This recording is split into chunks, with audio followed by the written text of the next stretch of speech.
The Ultimate Universe from 2000, excuse me. The original Ultimate Universe was a bold, bright idea that changed the landscape of comic books forever until it doesn't matter anymore. But at least for now, forever.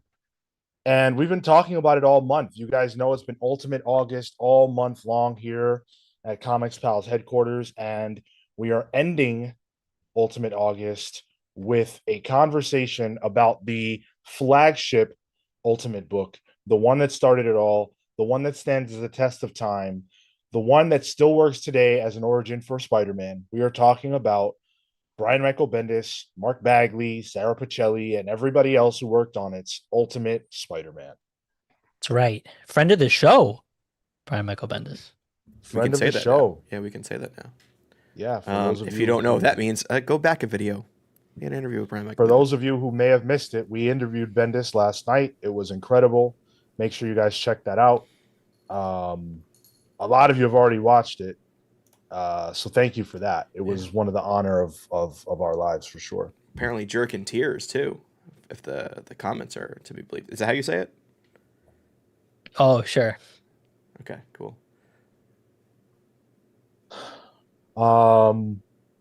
We're talking about the first 13 issues of Ultimate Spider-Man. We're talking about Death of Spider-Man. And we're talking about the first 5 issues of Ultimate Comic Spider-Man, where Miles Morales debuted. So we're covering a bunch of ground. And before we get into that proper, I do want to say thank you to the patrons who voted to make this possible. You guys chose Ultimate Spider-Man as the book that would represent the Ultimate Universe this month. At the end of this conversation, we'll tell you what next month's theme will be and what your nomination options will be. So stay tuned for that. Now, Ultimate Spider-Man is the lead book in the Ultimate Universe, which was launched in the 2000s. Joe Quesada and Bill Jimenez had the bright idea that you could reintroduce these superheroes who had grown old by that point. They're already 30, 40, years old. You could reinvent them, and you could do it in a way that would make them feel modern. And so after the hell that the 90s had been for the comic book industry, it desperately needed a shot in the arm. So Joe Quesada and Bill Jimenez sought out creators who were young, had distinct voices, and understood what modern people were interested in and wanting to read. Enter Brian Michael Bendis. This is a guy who was making his bones in the indie comic space. He had done books like Torso. He had done some stuff with the Spawn universe, that the Sam and Twitch book that was fairly successful, popular. And all of that kind of led him to a place where he got the opportunity to work for Marvel. He got the opportunity to work on the Marvel Knights, Daredevil stuff, which parlayed into Ultimate Spider-Man. And when we had him on yesterday, he talked about how, the real idea behind it was based on something that Stan Lee said, which is if you could take his biggest regret was that Amazing Fantasy 15, the debut of Spider-Man, was only 11 pages. And he didn't have a lot of space to tell that story.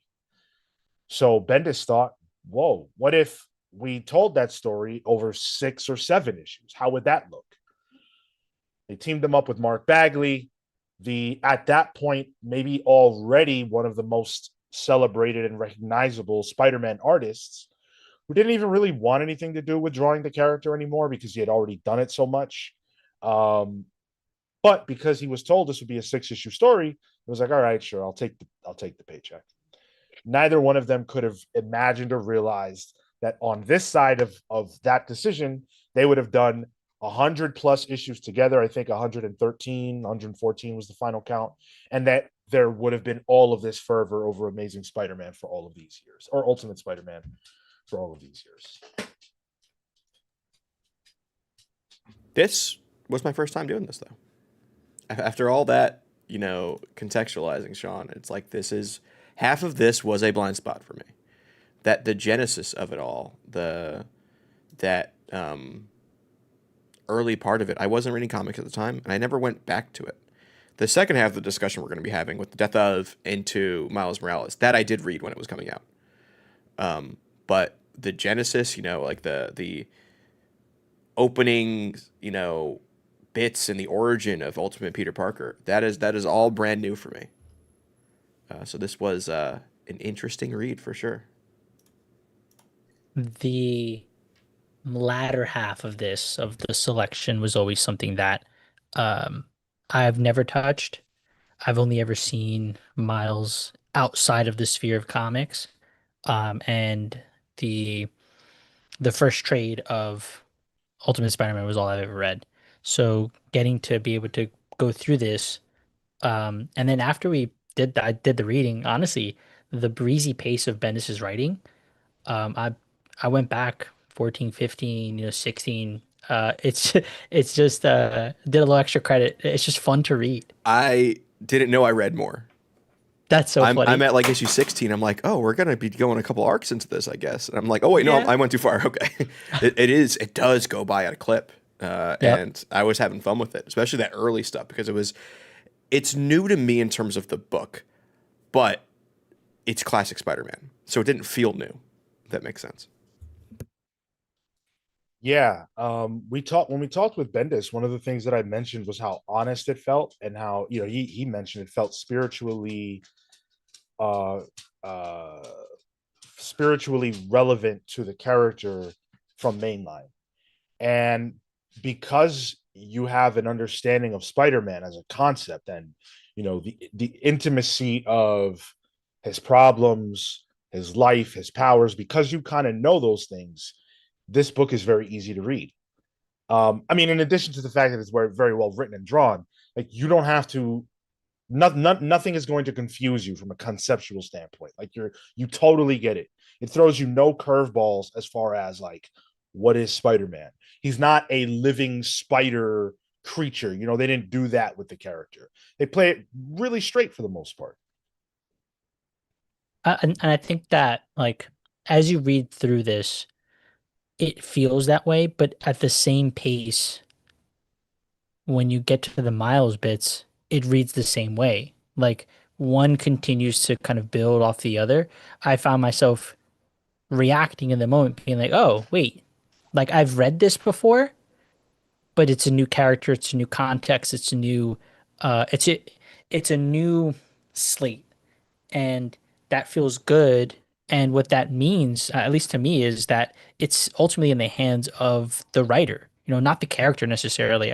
I think Spider-Man could almost be anybody, but it's really how you handle the characters, how you make it about the characters. And one of the things that Bendis mentioned was that, he came from this figurative school of character first with crime and things like that, right? So you're not about the setting, you're not about the situation as much as you are the development of each of the characters. And he has that so locked down that once we see the transition, I felt like, oh, it's another breath of fresh air because I've read the spiritual successor. Now I'm reading the successor to its own thing.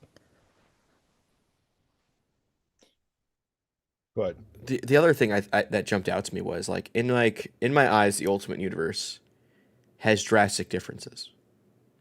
In reading Ultimate Spider-Man, it's like, no, everything that's come after this is the blueprint. This, I think that's what was like. It's like it's not that different, Like every non-comics portrayal of Spider-Man is pretty much this. Even I was even getting like Tobey Maguire vibes from it. In terms of the way it was able to tell that origin story and actually pace it out more. I'm almost 100% sure that I've known for a very long time that the Ultimate books were on some level looked at as an inspirational tool for that first film. Hmm. And you can see it, like, it's pretty obvious, especially the Doc Ock parts, but even Norman, like, the way that he's like, you know what, I'm just going to do it on myself. and then it all goes wrong, and it's there's this massive explosion and destruction. With Doc Ock, you have the whole, I don't know if you guys got up to it. I think it's in the 13 that we read, Yep. where like the scene where he's on the doctor's table and his arms are going nuts. That's directly from this. So I was gonna say a little more gross though, because I didn't realize his whole mid half was the octopus part. It's not in his back. I'm Mhm. like, oh, that's gross. Don't like that.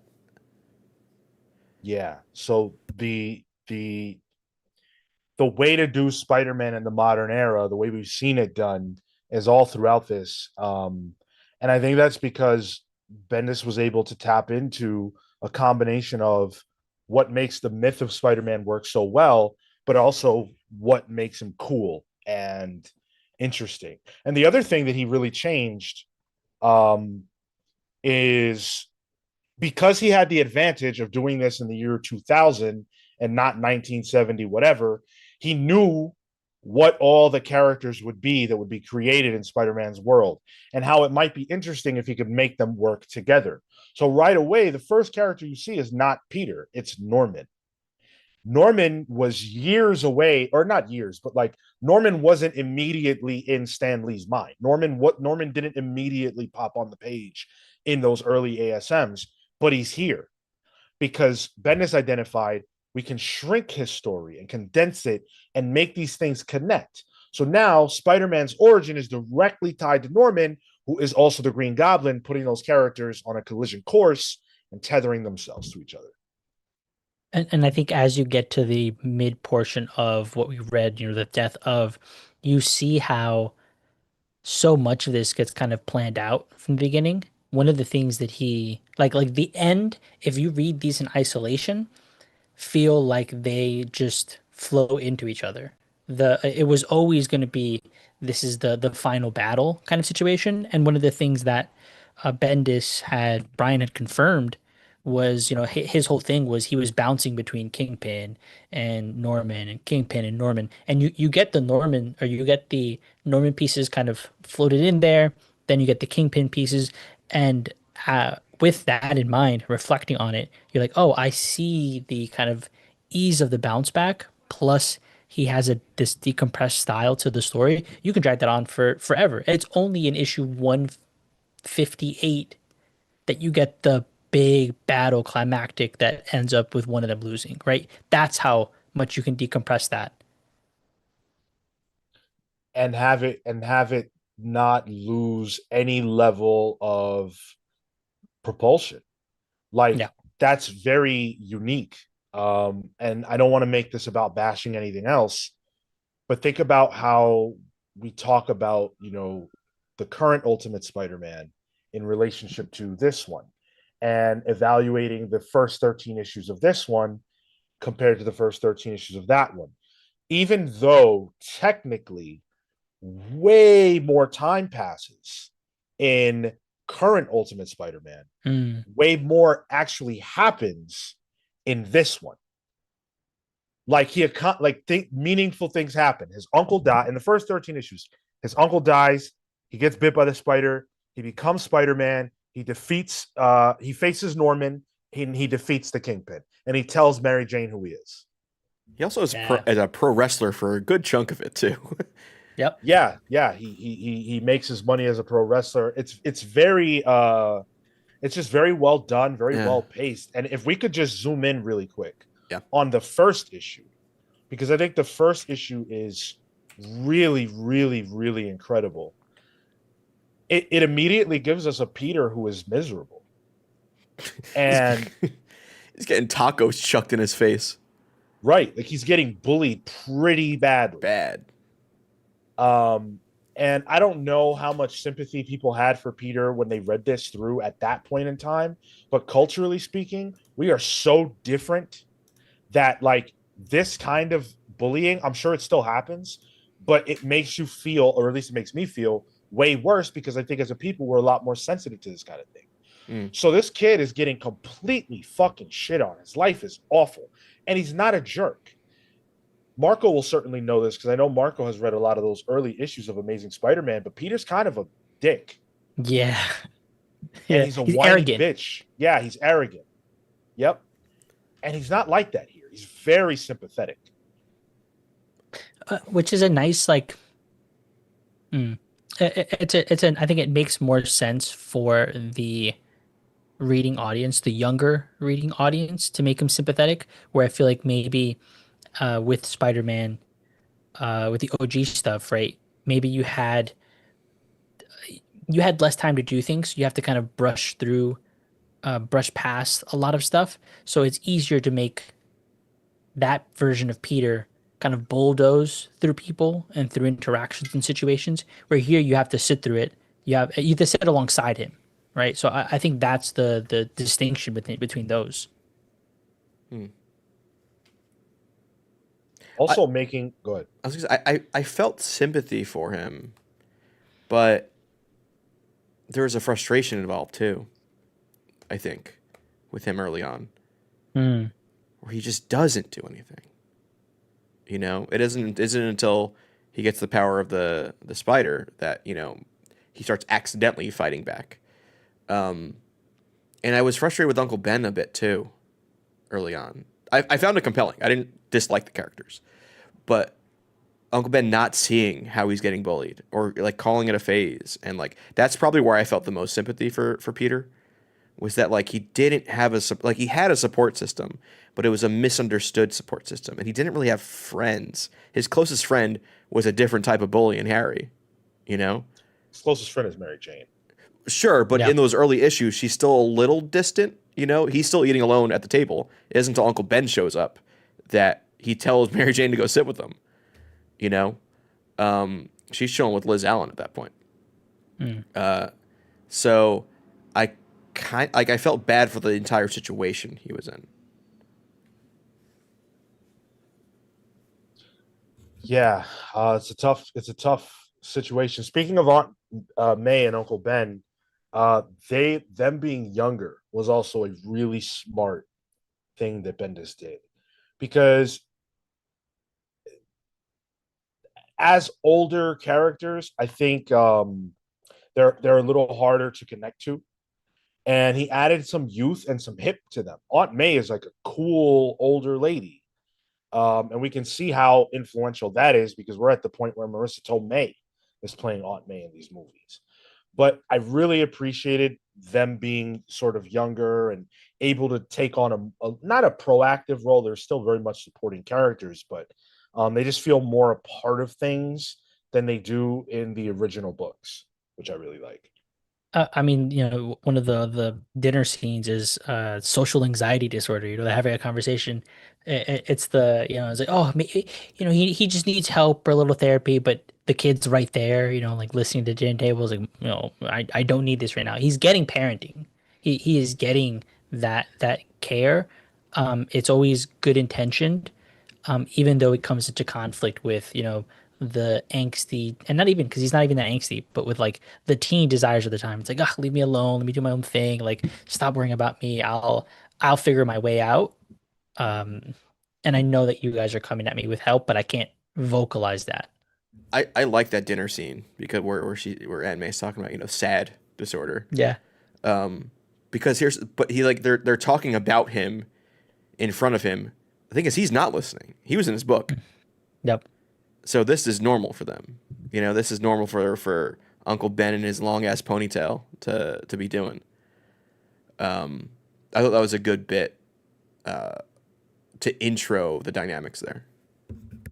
And I like too that they immediately make him like super smart, because in the next scene, right, you see him and Harry are kind of doing like differentials. He's on the computer, they're programming shit, like they're doing things that are for the time relevant, um and with the technology specifically, but otherwise building this character that gets used later on, because there's moments where he hacks into the system, he understands how to use a computer, it all becomes relevant. So they also seed a lot of this stuff early in to make it relevant for down the road. And on a technical level, if you read, so I just was reading Powers the other day, and when you read that, It very much is Bendis full throttle. Like he's not reserving anything. These pages have insane word balloon counts. Mm. There's a few pages in Powers where literally a conversation goes in word balloons all around the entire page. Like just all the entire page is just one long ass conversation between two people. And sometimes that's frustrating. And we've all talked about Bendis. But for some reason, even though Ultimate Spider-Man was created around the same time, Bendis is way more reserved. It very much feels like he understands that he needs to have a different approach. Part of it could be the artist he's working with, as Bagley's style of page and panel layouts is not the same. Um, but there's a lot more reservation. And I think the staccato back and forth is still there, but it Hmm. feels more natural. And he understands how these characters should be talking to each other, but it's not overwhelming. He definitely knows when to stop because this was something that we kind of went over with when we did Alias for the book club as well. You know, in that one, similar huge stretches of text, but it made sense. And I like your use of staccato, right? Like it's rhythmic, and that works for the purposes of this, for the back and forth. Um, a few times where they're ever like, oh, if you had removed this word balloon, you know, the flow and what you would have been communicating to me would have been the same from like an information standpoint. But I get that this is the style. So yeah, it never I felt like came across as overbearing or just like too much to handle. It just felt appropriate. He is holding that reservation to your point. Yeah, I didn't feel it at all in what we read in any iteration of what we read because the span of what we read is what decade. Yeah, yeah, a Hmm. little more than that. Yeah. A little more than that. Yeah. So no, I didn't feel it at all, and I know what it feels like. I read Avengers. I just was really impressed by that because it's such a marker of his style that to see that he understands where to do it and when not to, and maybe he doesn't always succeed at that, obviously. I think it's interesting that he didn't just do exactly what he was doing in the other books around this time. And I do wonder if it's because of the what we read out of these chunks. Um, we're not like I feel like that's a thing he does when he has team books a lot, and we don't even get into the parts where like he's got his own Scooby's gang. We get a hint of it towards the end of Death of, Kitty and Bobby and Johnny showing up as well. I wonder if that happens more when those guys are around more often. But I haven't read that, so I can't speak to it. So, um, one of the most notable things about the Ultimate Universe is, particularly this book, is the what it does with Norman. Um, Norman's origin as the Green Goblin is playing out right alongside Peter's origin becoming Spider-Man. And we see that he's this business tycoon who doesn't really care about human life and all that. He's a bad dad. He's not a good dad to Harry. And it's not long before he becomes the Green Goblin, but he's not putting on some freaky Halloween costume and slipping on his little booties and jumping into a glider and throwing pumpkin bombs. He literally turns into a fucking goblin. Okay, I have a hot take here, possibly, or a differing take. I don't like this version of this design compared to original. Um, the original Green Goblin, it feels like there's a explicit choice to be that crazy too, to put on all that stuff. Where this Mm. feels like mutation. It's good, and I think it works for the story, especially the more grounded, a little more grounded and less goofy take that this is. Um, but yeah, I don't know. I like the jester outfit. I like the booties. I, I can see that. I think definitely in the deliberate choice of it, you know, like there has to be some level of madness to it for you to be able to put on, you know, a pink and green outfit. Exactly. Yeah. a purple and green outfit, but I think in this case it's reflective of Peter's circumstance, you know. So like, it's circumstance and Norman's reaching. That's always his thing. He's reaching for more power, more advantage, and he oversteps, he overreaches, and he plays his advantage. So I hear that. I think it's fucking rad, dude. In the game when you first see it too. Yeah, Oh, yeah.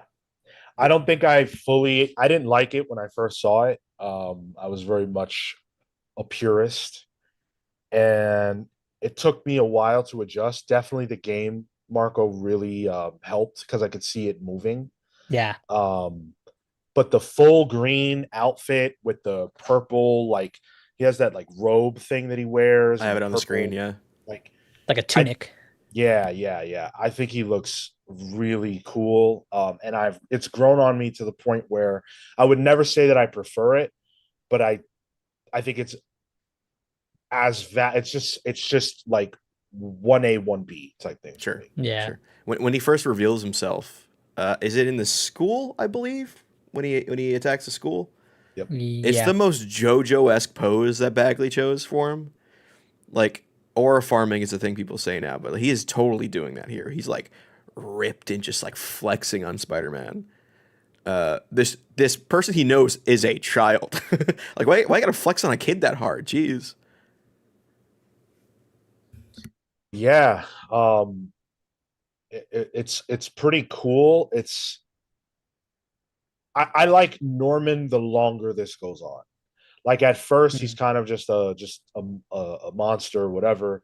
His menace increases throughout the series, and that's one of the things I love so much about Ultimate Spider-Man is that the longer you read, the more you're rewarded for sticking around. Like I don't know if either of you have ever gotten around to what happens to Harry, but that stuff is ridiculous. I guess you get context here in the death of That's right. question. So reading the origin of Norman and then where he winds up being in death of, does he become more like a religious zealot throughout this? There was a lot of mentioning of God towards the end there. Nah, I think it's just Okay. Bendis's dialogue choices. Okay. God complex thing. Yeah, he's nuts. Sure. Yeah. Um, yeah, The one of the things that I really liked in the first issues are the way that Peter reflects on situations. You know, he's like in that same scene where Green Goblin appears, he's like, wait a second, if I come out of the school, that'll be weird, right? I'm Spider-Man. That implicates me somehow.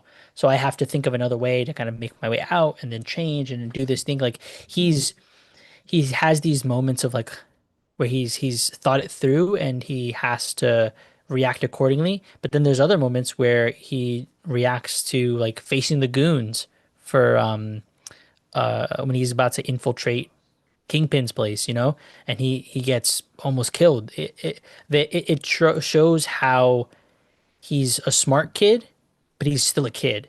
And I think that those are really great moments to one lean on the experience that Bendis probably had reading all of the history before. You know, he knows that, oh, if I do it this way, I can make it maybe more compelling, but still keep the authenticity of him being smart.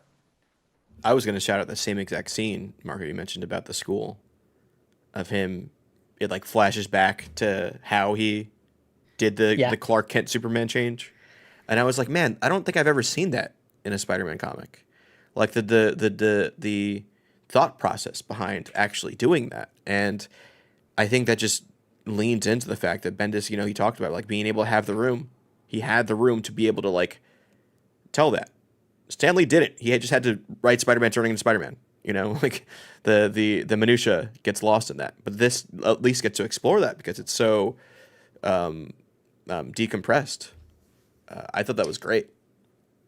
and think about the pressure on on Stan to because you're talking about an era where comic books are largely for kids and there's no way for you to know if someone's going to come back for the next issue or the issue after that or whatever.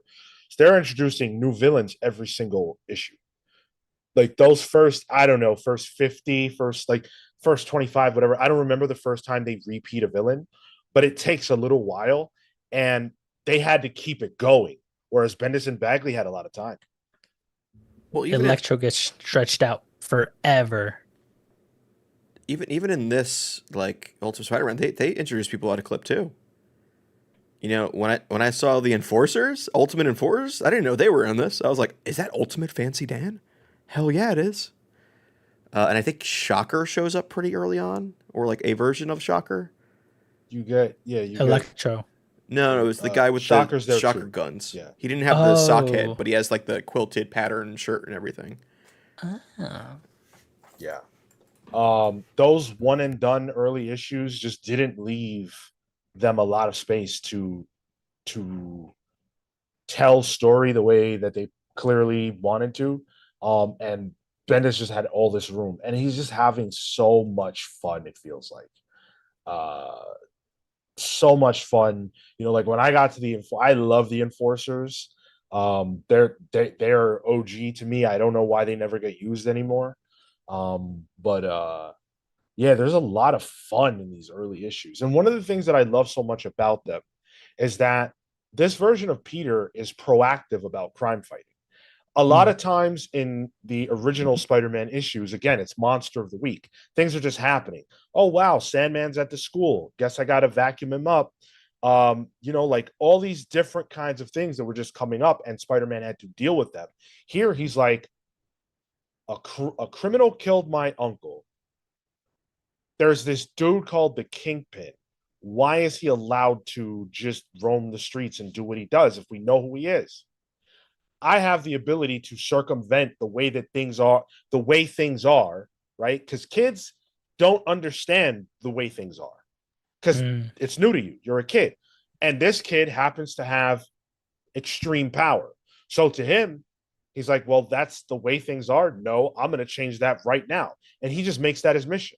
And that forces him to confront people, the Enforcers, Electro, Kingpin. He has no idea the world he steps into. And I think it's a good approach from Bendis's end because it sets up like in a inadvertent way like the scaling of powers, like where he needs to level up to. So like subconsciously I was thinking like, you're not there yet, dude. You haven't unlocked that power. You're not, you're not in the right dungeon yet to be able to get to that boss. Which is great for the tension that builds. And the moment where he's like, yeah, digging through the computer files, Urich's backlog and puts all the pieces together. It's like, yeah, that's right. Why is the world like this? When he was talking about telnetting into a computer server, I was like, yeah, this is 2000. Yeah. There's the tech involved, the tech jargon, which I don't know what Bendis' background is in tech, but that was the most early tech discussion ever. I thought he was going to start explaining HTML coding. You might as well. What is it? The Internet Super Highway or something? Oh my God. It's when you were born. Information super high. That's it. Yeah. Yeah. The other thing I wanted to call out is that it doesn't go well for Peter. Like he has this revelation about I'm going to stop the Kingpin. I'm going to fight crime. And he gets his ass beat. He nearly dies. They take off his mask. Like that's not even in the equation. They take off his mask like it's not really that big of a deal because Yeah. it's not. He's an anonymous kid. Who the fuck is this? Get him out of here. And I love the fact that Bendis makes him lose really early on because it's like, hey, kid, the world doesn't work that way. You can't just bulldoze your way in this world. But that's also key to what makes Spider-Man compelling. Peter Parker constantly gets his ass kicked physically, emotionally, mentally, and it's the come up that is the most compelling part about Peter Parker. It what makes him real. It's the issue I had with Superman before I started really understanding Superman. Spider-Man doesn't get to have all those powers and all that super strength. That, you know, that I forget what issue of Amazing it is, but when he's like lifting the rubble in the subway that's collapsing, you know, the building collapsing over him, like that's key Spider-Man for me. So this version of Spider-Man, that being like kind of central to his identity, like he gets beat up a lot, but he comes back from it until he doesn't. But you know, It, comparing the because I also started to draw parallels between this Ultimate Spider-Man version and like where we net out with the current Ultimate Spider-Man. We meet, Green Goblin first, in both situations, different kind of, contexts. Um, we meet the Kingpin as like the bigger bad here in both of those contexts. And when you look at that and the defeat that happens for Peter here, um, you're right. It's felt the risk, the implied risk, the oh my God, I'm so glad that I'm just some rando kid, because if not, this could have affected everybody in my life. Whereas the heat in current Ultimate Spider-Man for the Kingpin battle was just like I threw a few punches and then I dipped out. It was a loss, but it didn't. But it wasn't a victory. It was like a. It felt like a draw, and that was anticlimactic compared to what this was. Right. Yeah, exactly. We got a definitive. I mean, it's never definitive unless a character dies. Right. But there is an answer. There's a winner and a loser, and he has to bounce back from that, which is what you, even if you don't realize it, if you're a fan of Spider-Man, that is what you want to see. You want to see him lose so that he can win later. And that's exactly what we get here, because ultimately he does defeat the Kingpin within 12 issues. You know, the first this is really a long 12 issue arc. I mean, you can certainly break it up if you want to by saying, the first six are the origin, and then 7 to 12 are, whatever. You could do that. But to me, it's really 1 through 12, which is the arc, and then 13 is sort of a standalone. It's a very important issue. We'll talk about it in a moment. But that's how I kind of broke this all down.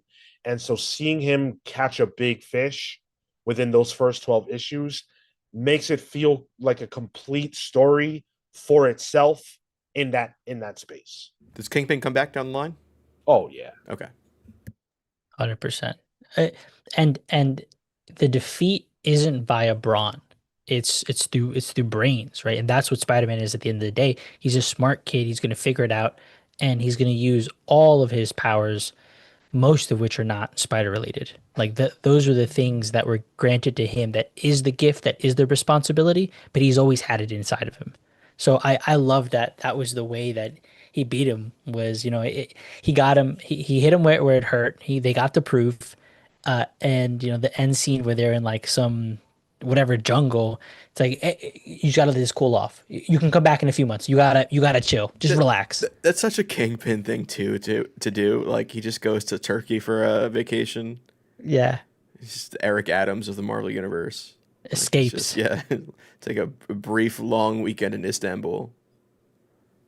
And it's sort of easy to see why a kid would think, oh well, I won. Like, you know, victory is achieved. And of course, that's not how life works. And again, that's the beauty of this kind of story and the storytelling from just two creators, is that, I mean, and the others that were involved, like, you don't there's not going to be a baton pass. You can say, I'm going to have him defeat Kingpin in issue 12, but in issue 25 we're going to bring him back and he's going to do this, and then 30, like, you can do all that. And that is very felt throughout this entire book. It's hard to overstate how that impacts the story and how much better I think it is because of that. Yeah, and you don't see that anymore, I feel. Like the ability to seed things for payoff on an undisclosed amount, like timeline, but it will be paid off. I feel like, I mean, that's the whole, what is an ongoing in 2025, debate. Right. But yeah, it is nice to see that. Like the fact that I even asked you, like, this Kingpin show back means that, like, I kind of assumed he would, based on everything else I read. But to your point, recently on Pal's previews, you were talking about Avengers, and you said that they were going to be dealing with the missing moment, and my reaction was, "Oh, that's cool. I think I got to actually get that." Because I haven't been reading Avengers at all. I don't like the series at all, but I remember 2 years ago when they first introduced the missing moment, and I want to see how that's going to resolve. So I'm going to check in. That's the advantage of long term storytelling. That was back when they had plans for Kang before the movies ruined it. You know, that is long form in 2025 when you can go back 2 years. Yeah. So the first 12 issues of Ultimate Spider-Man are absolutely stellar. Um, it's hard to overstate how good they are. If you haven't read them, like read them 100%. We haven't talked too much about Mark Bagley, Yes, I wanted to get into that. Yeah. and Bagley is pivotal to all of this. Everything that we've, waxed as far as how great Bendis is, Bagley deserves equal amounts of attention and praise. One of the key factors of Ultimate Spider-Man's appearance is that he actually looks like a kid. He debuts as Spider-Man as a mid-teenager. Mid-teenagers have lanky, awkward bodies that don't really work all that well. Watch watch kids walk. They walk fucked up. They don't know how to walk. Even into teens, like why don't you know how to walk? I'm not going to be watching kids. I'll take your word for Fair enough. it. But when Spider-Man is inside the costume, he looks like a child. He looks like a kid. And not only is that not how Spider-Man looked when he debuted in Amazing Fantasy and in all those other issues of Amazing, they're not trying to get over that he's a kid. But no other artist in the Ultimate Universe who drew Spider-Man in any other book outside of the artist who would later draw Ultimate Spider-Man in the main book drew him to look like this. Look at any other book. They always draw him like he's regular mainline adult Peter. The one that jumps out. Go ahead. The one that jumps out to me is Finch, and I love Finch, but Finch on Ultimatum, that cover, that's 616 Peter. Let's be real. Oh yeah. Big time. I think one of the things that worked really well for Bagley and in combination with Bendis were the last pages. They always did a great like cliffhanger. It it was always a tense scene, the de-escalation. I'm reminded of the Green Goblin issue where the hand sticks out, sinks back in the water, or the image of just Kingpin kind of hovering over. So I think one of the things that they got really well that Bagley was able to do was also build tension at the end that's already been built up over the course of the issue to be able to get you into that next issue. They did that so well. I love being able to hit a last page and then flip on the app and be like, oh damn, wait, gotta go into the next one. I kept doing that. The one thing I love about Bagley's art, especially in this early stuff, is the hair. Peter, the stark contrast of issue 1 to issue 160 in terms of clothing and hairstyle was like, ain't no way this happens in a year in this comic. But I'll suspend my disbelief. But the hair is just so quintessential to what I think of this book being, Ultimate Spider-Man. It's so 2000s. The clothing is all back. Everyone's dressed like current day Billie Eilish. Until I read a little extra, so I saw Gwen's appearance. I was like, okay, I get it, Sean. And like the side part, he's got like the Dwight, you know what I mean? Like the Dwight Schrute from The Office. It's like the mid part hair. Yeah. And then like 160, he's just got like normal everyday modern hair. But I love that. I think that's one of my favorite things about Bagley. He's so good at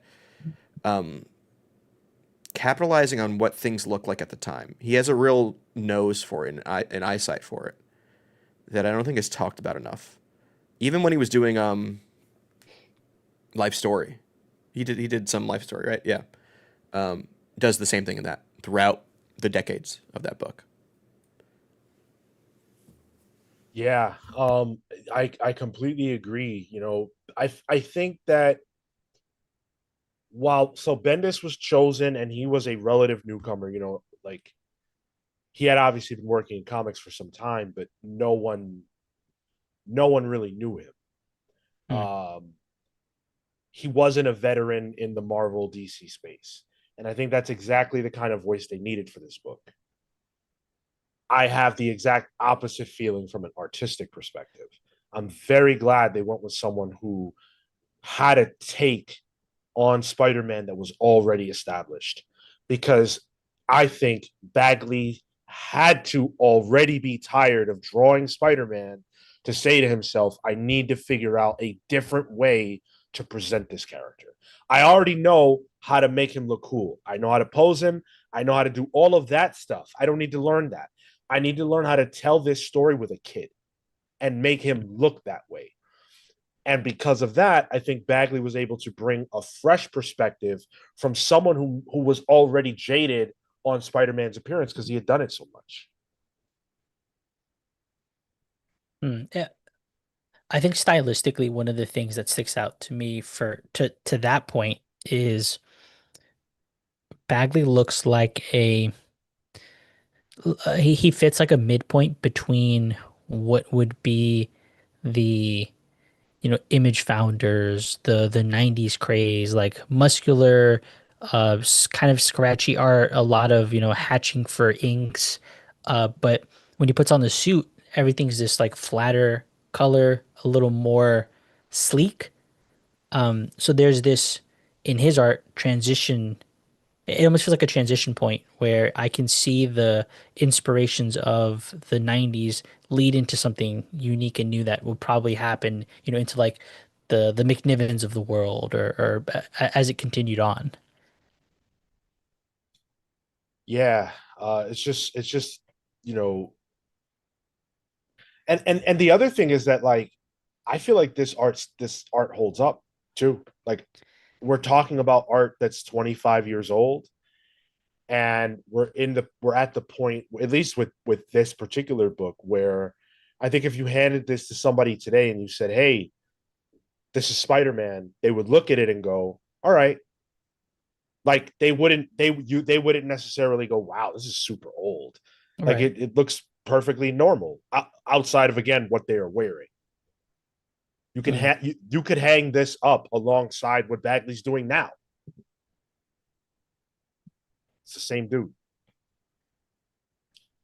But yeah, so let's talk about issue 13. We haven't gotten into issue 13 yet. This issue is the kind of comic that most reminds me of like a Dawson's Creek or a Buffy the Vampire Slayer, where a series like that will take a pause and just focus on two people talking and having a very dramatic conversation about something.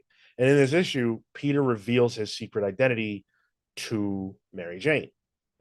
Um, it's a phenomenal script. And on Bagley's part, there's not like a ton of stuff to do, because again, it's just talky.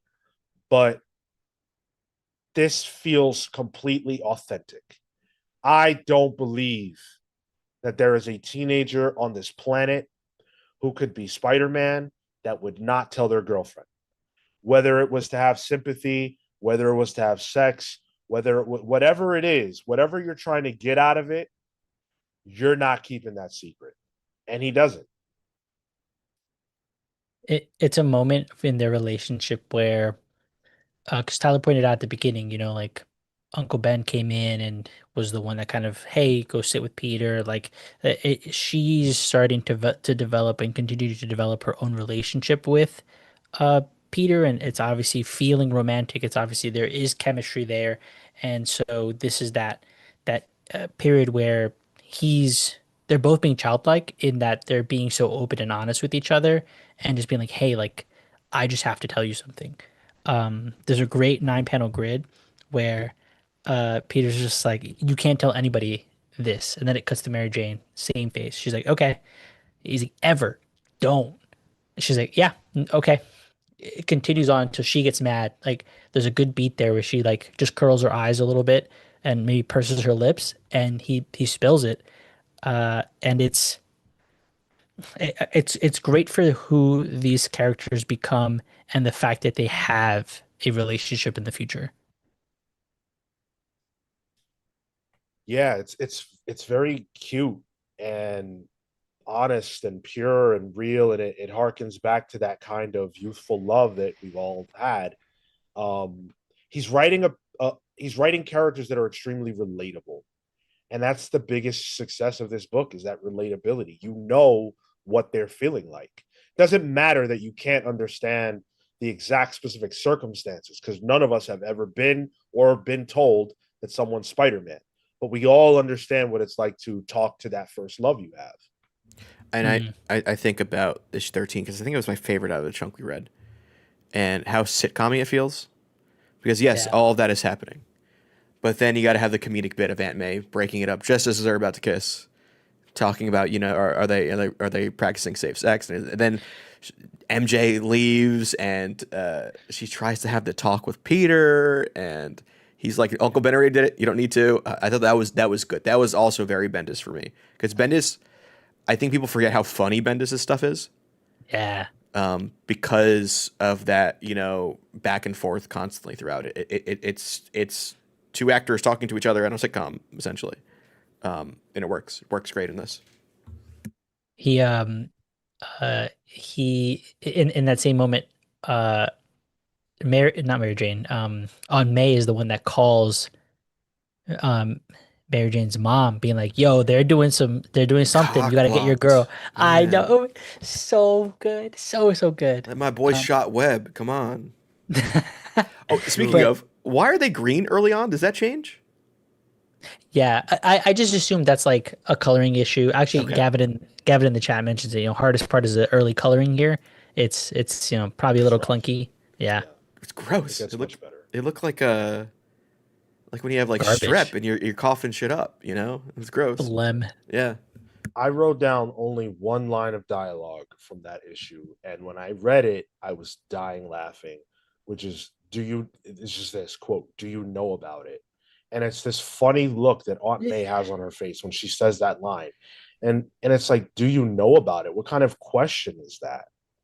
And it's just making him so uncomfortable. And I just feel like Bendis he set his world up with characters who you could have this kind of interplay with.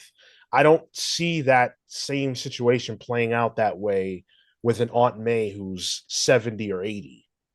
But when Mm, she's 50 or 60, you can have that kind of fun interplay. Main line out May is still making wheat cakes. right. Absolutely. Yeah. She would clutch her pearls. Mm. Well, Yeah. one of the in the moment where Mary Jane is talking on the phone, that's something that he does really well with this kind of like talky these talky issues.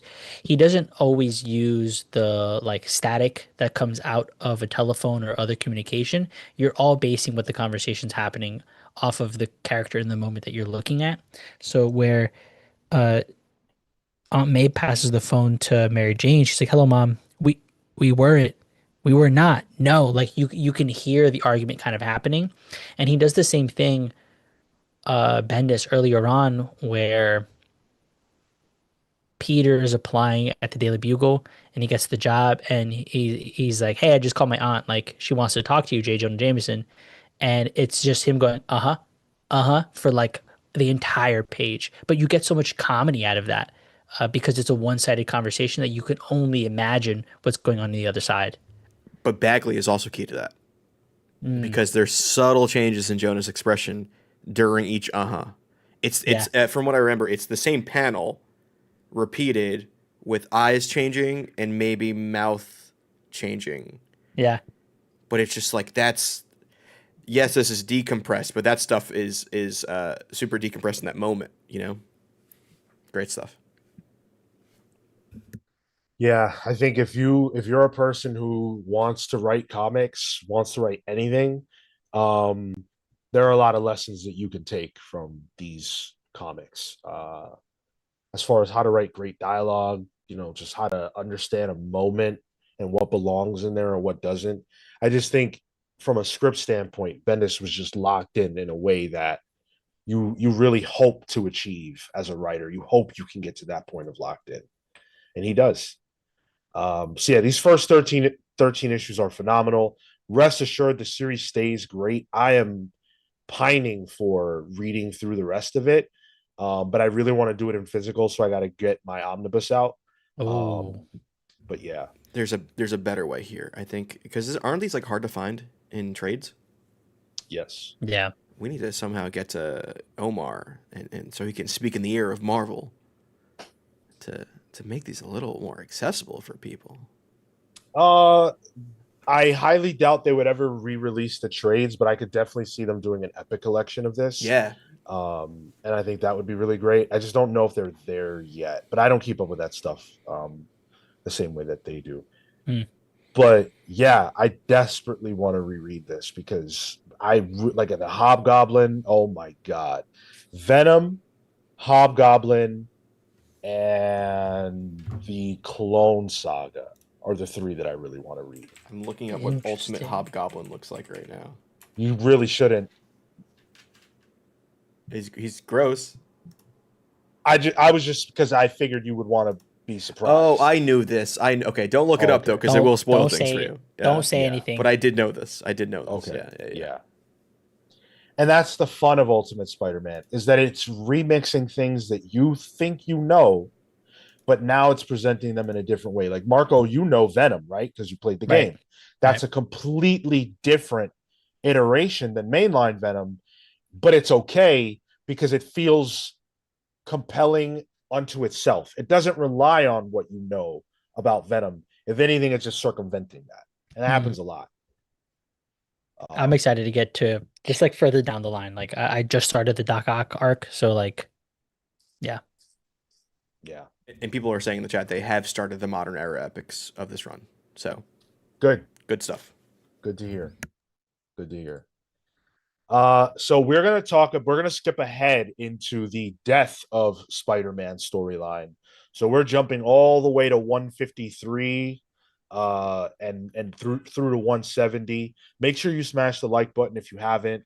That really helps us out. Super chats are open, just letting you know, no pressure on that front. And again, stick around because we are going to let you know the theme of September and what we will be talking about for the month of September. But as far as Ultimate Spider-Man 153 goes, this is the Sarah Pacelli era. Um, Mark Bagley had since left the title. Bendis wanted to keep it going, but he was joined by Pacelli, also David LaFuente, Lan Medina, Mm. Ed Tadeo, colors by Justin Ponzer, who I'm sure we will talk about, but he is one of the greatest of all time, and letters by Corey Pettit. Um, much of this is so the storyline here is that there's a feeling amongst Nick Fury and the Ultimates that Peter Parker needs training and that he is not ready to be a solo hero or a member of the Ultimates for that matter. And so he has a few encounters with different members of the Ultimates, and they have experiences together and stuff like that. A lot of that is kind of whatever. I don't know how compelled you guys were by that stuff. For me, it was sort of whatever. It's Yeah. not the meat of the death of Spider-Man story. It's Yeah. not the meat, but it does have pretext for a lot of the first like at least 2 issues, I feel. I did feel like I mean I did jump into this out of nowhere, but it did feel like I jumped into it out of nowhere. Even the whole bit with like all of a sudden the Ultimates are having a civil war in the background Yeah. that we never see outside of the Punisher showing up and just trying to murk Cap, which I don't have context for. But I was like, hey, Punisher likes shooting people. Sure, why not? There's a book that's happening alongside this called New Ultimates versus Ultimate Avengers, I believe, and that is where all of that is happening. And Gotcha. so for someone who was reading that at the time, like I was, we knew that Death of Spider-Man was coming. So whenever Punisher goes to shoot Cap and he hits Spider-Man, that moment happens in the crossover first. And I thought that was how he died. I was like, oh, that kind of sucks. Like he just gets shot by the Punisher and he dies. It's lame as hell. That's not how he dies. Um, but it is something that like it's something that causes him to be weakened for what is the reason he dies, which is a final showdown with the Sinister Six. Um, they've reunited and they're power hungry and everything else. And Norman wants Spider-Man dead. He wants absolute power, but he also wants Spider-Man dead. So you're getting a lot of the relationship stuff and the interpersonal stuff between Peter and Mary Jane and all of his supporting cast, but there's also this villain piece that's building and building and building. Norman is back in all his green glory and the Sinister Six, and it's like, yo, this kid is 16. He's about to get fucked up. And it's funny because we were at issue 13, and then we jump all the way to this. I'm like, this dude would not stop blabbering about his fucking secret identity. What does everyone know? Yo, Right. really? It's like, come on, bud. The first thing that I wanted to shout out for this is the art is phenomenal. The black hat pieces with Mysterio. I don't know if that was Sarah Pichelli, but that was my preferred art for all of this, and absolutely incredible. The amount of detail, the way that uh the inks played on things, the colors enhanced things, gave things shine. Everybody was just perfectly drawn, I thought. Um, so for me coming into this, I was eating up from an art standpoint. And in the story, it didn't feel like Bendis had lost a step. There was no break in beat. I was right back into the throes of everything that was going on. Um, I think for the framing, yeah, whatever, the Ultimates want him to train, sure, who cares? If anything, it felt like a way to get him to interact with things and be in the place that he needed to be, which is all right, fine. Um, but I think that doesn't take away from the character interactions that happen, the risks, Gwen and Aunt May having to escape, the dynamic between Johnny and oh my God, and Iceman, Bobby. Iceman, Yeah. Bobby. Um, it was all still played into, oh, these are all familiar people who have interacted in this world, and it feels fleshed out. Yeah. And Bendis understands how to deliver this in such a way that it feels big. It feels like it matters. Like this is not an event, you know. But things are massive and they're playing out surrounding Peter to where the stakes are very high. When he does ship off Gwen and Aunt May, it's like, oh, he thinks this is the big one. And we can see the Sinister Six have formed on the sideline, and we know how dangerous that is. He doesn't necessarily know that at all these moments. So he's in way, way over his head, which is what the Ultimates told him they felt about him. The Right. difference is that him being over his head is not going to stop him from doing the best that he can in any given situation, which is exactly what he does. The same things we called out about those first 13 issues where he gets his ass kicked, but he keeps going, is exactly what happens here. He gets shot by the Punisher. He doesn't let that stop him. He webs his wound up. Then he immediately fights the Sinister Six and gets beat to shit. Well, not to mention Aunt May gets her lick in too in that situation. Yeah, hell yeah. Fucking murks Electro. That was crazy. Did not see that coming. Neither did he. Hey. Yeah, that was an awesome moment. And I feel like, again, if it's on the trade dress. It's called Death of Ultimate Spider-Man. But you keep reading and he keeps fighting and he's somehow winning. And you're like, well, okay, he won because he beats them. But Norman is still there. This fucking guy, the first person you see when you open up the first issue of Ultimate Spider-Man, is still here. He's still menacing Peter. Sean, I don't remember because I was only tapped into this because of the event of it all. But do you remember what the public opinion of this was? Was it a whole bunch of like, oh, sure, it's called Death of Ultimate Spider-Man, but he's not actually going to die? So it was both Hmm. because there were a lot of people, from my recollection, there were a lot of people like me who thought they're not going to kill him because what else is going to happen? Like they don't do resurrection. It's the Ultimate Universe. They're not Right. going to kill him. This isn't going anywhere. Like I sort of thought like, is the Ultimate Universe ending because Ultimatum happened? Are we done? I think there was a lot of anger, but also a disbelief. Like they're not ultimately going to do that. Uh, I I throughout this knew where this was going, but even still, as I was reading, I'm like, they're not gonna do it. Like, surely they're not. This is still fluff, even though I know exactly where this is heading, right? So I don't necessarily know the reactions at the moment, but I think similar to me, that would have been my expectation. Is like if we were reviewing this for like Pals Pulls, I'm like, no, there's no way. He'll find a way. He always does. That's the whole bit of superhero comics, right? So of course not. So it was a shock when it happened, and I was still in disbelief that it did. It, Yeah. and when it happens, man, it's rough but gorgeous. I have one of the pages up. Like just the Justin Ponzer coloring, it's so much better. The way he used the fire throughout the whole scene, um, and then like the actual death of Peter, it's almost like a biblical scene of MJ holding him after she just murked Norman with a freaking 18-wheeler she stole. Which cool. But I just love the way it kind of really solidifies what's happening in the moment.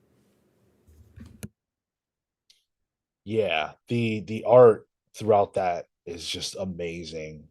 They really pulled it together to do something beautiful with that, with I mean with this whole arc, but that particular final issue, like um they really went all out. And again, Justin Ponzer is just incredible. And bringing Bagley back for it Yeah, was cool to see.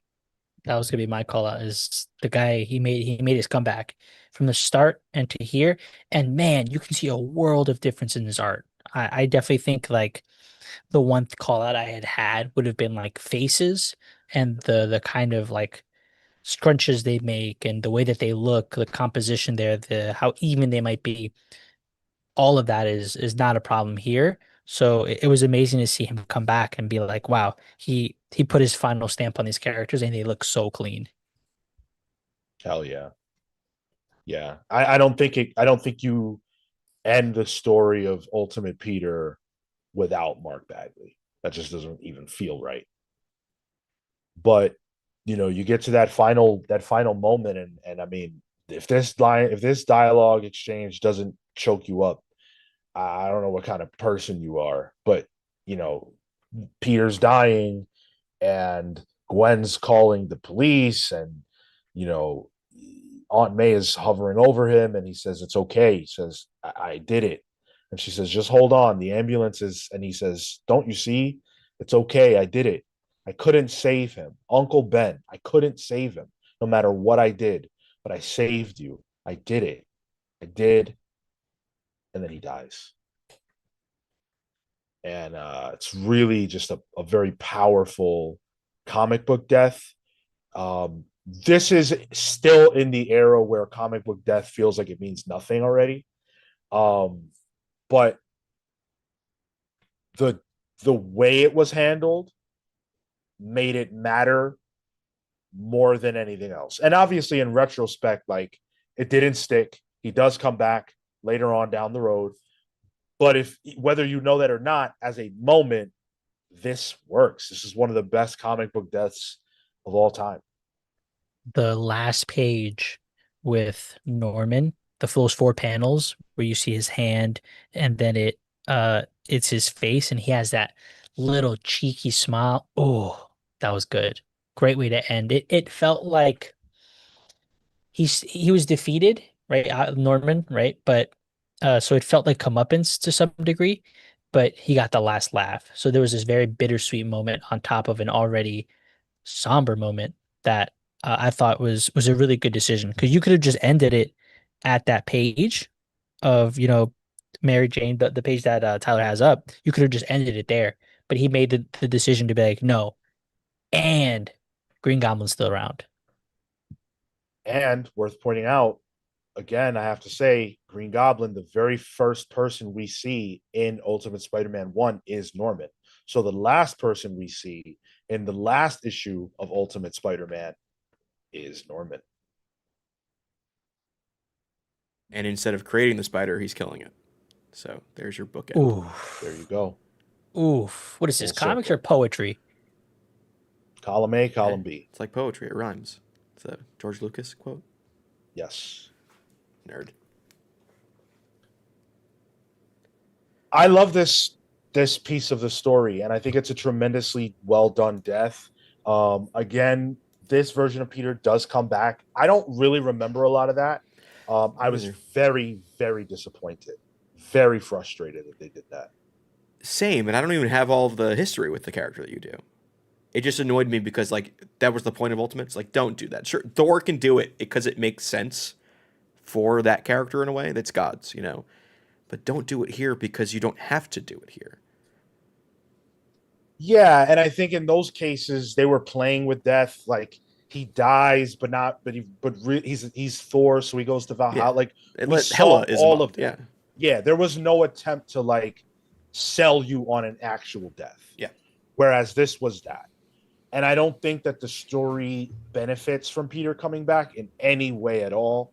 I think it actually hurts it. Miles didn't benefit in any way at all.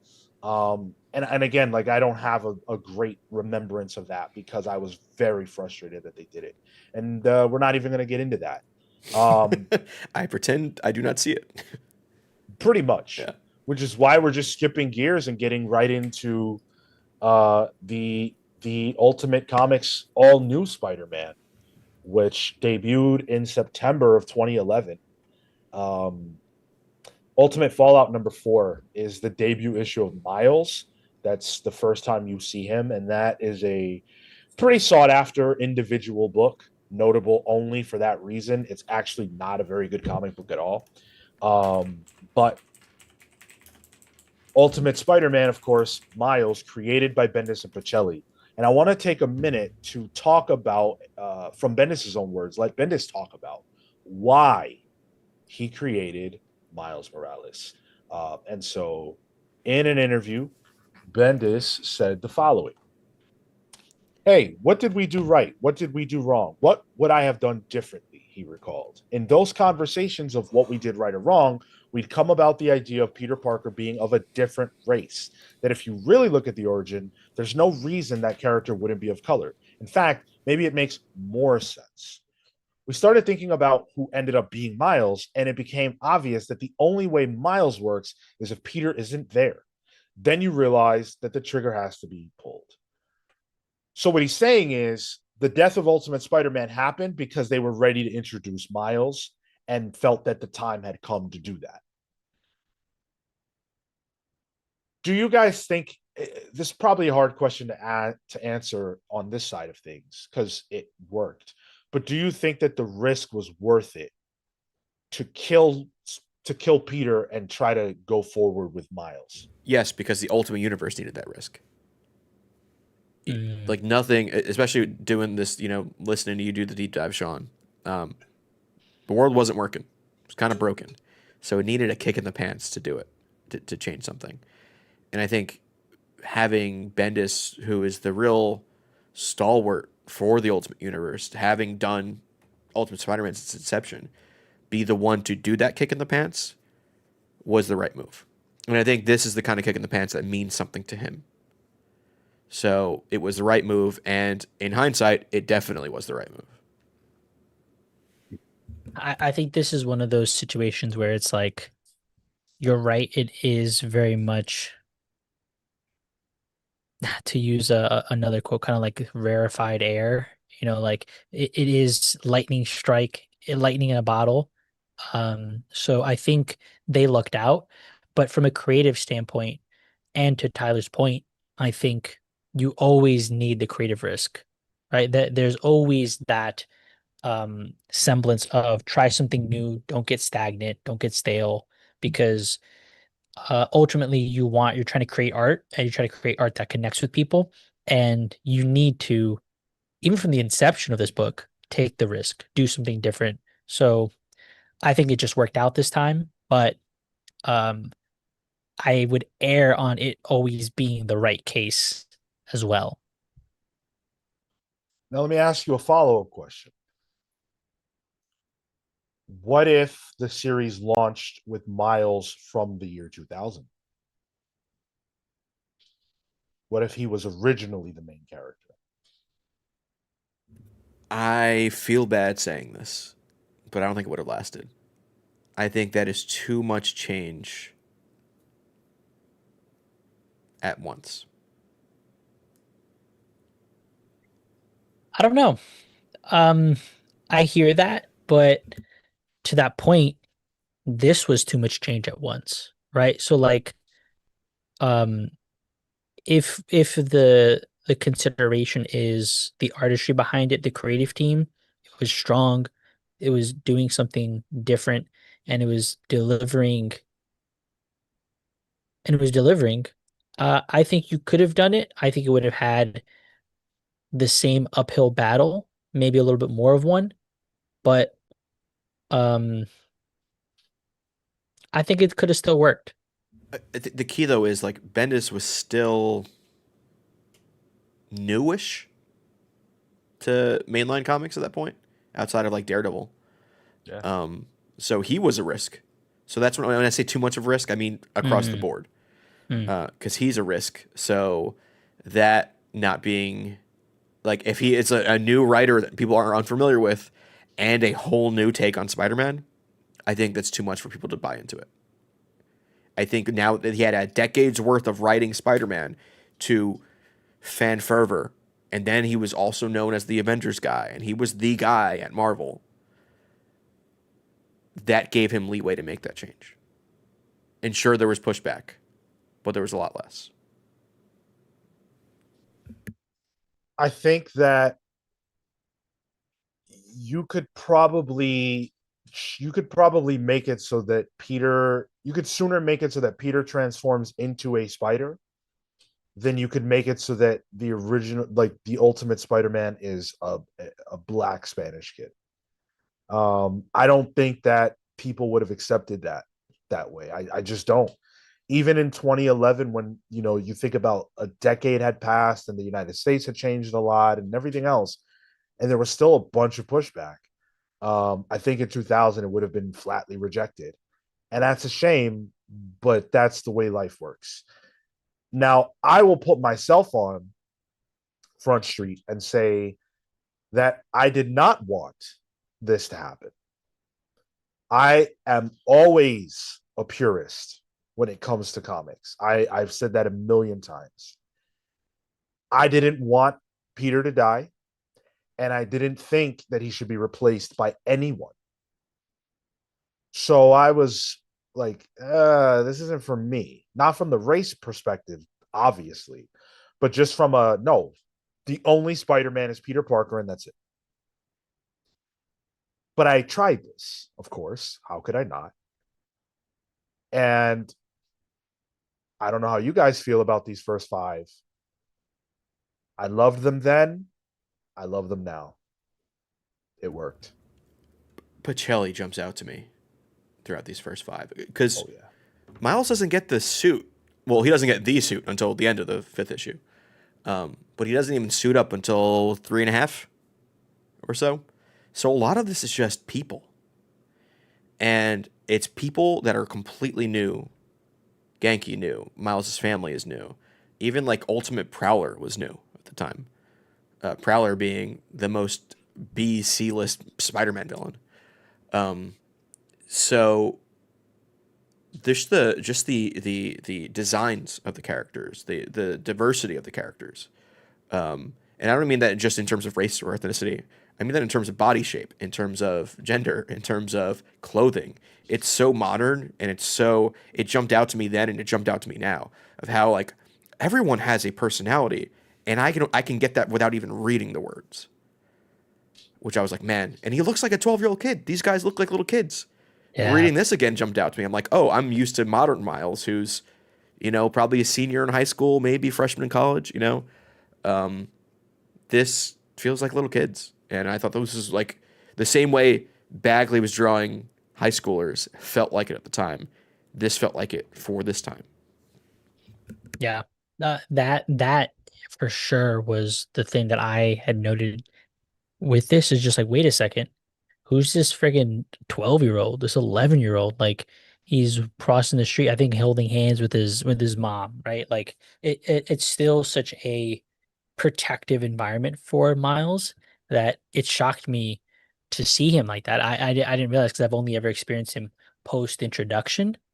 So it's wild to think that, oh yeah, that's right.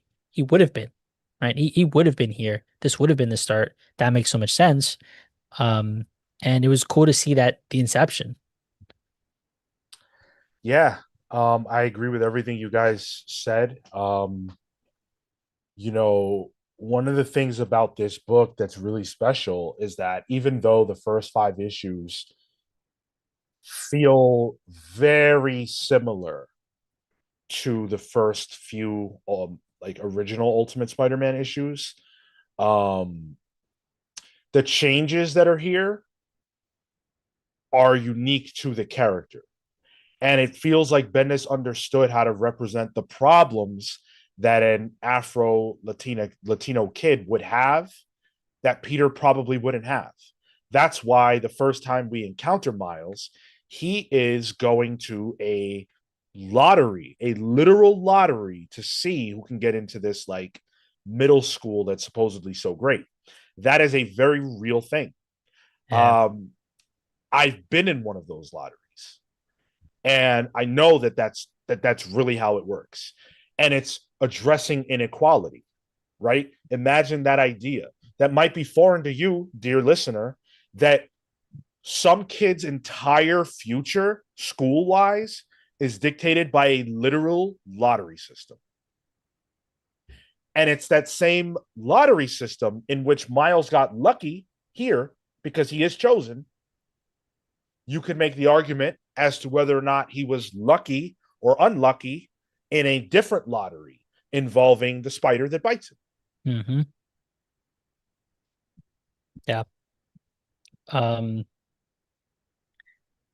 the I think that the choice to introduce the setting in the way that he does, like the lottery, he's in the city, um, or seemingly actually no, he's in Brooklyn.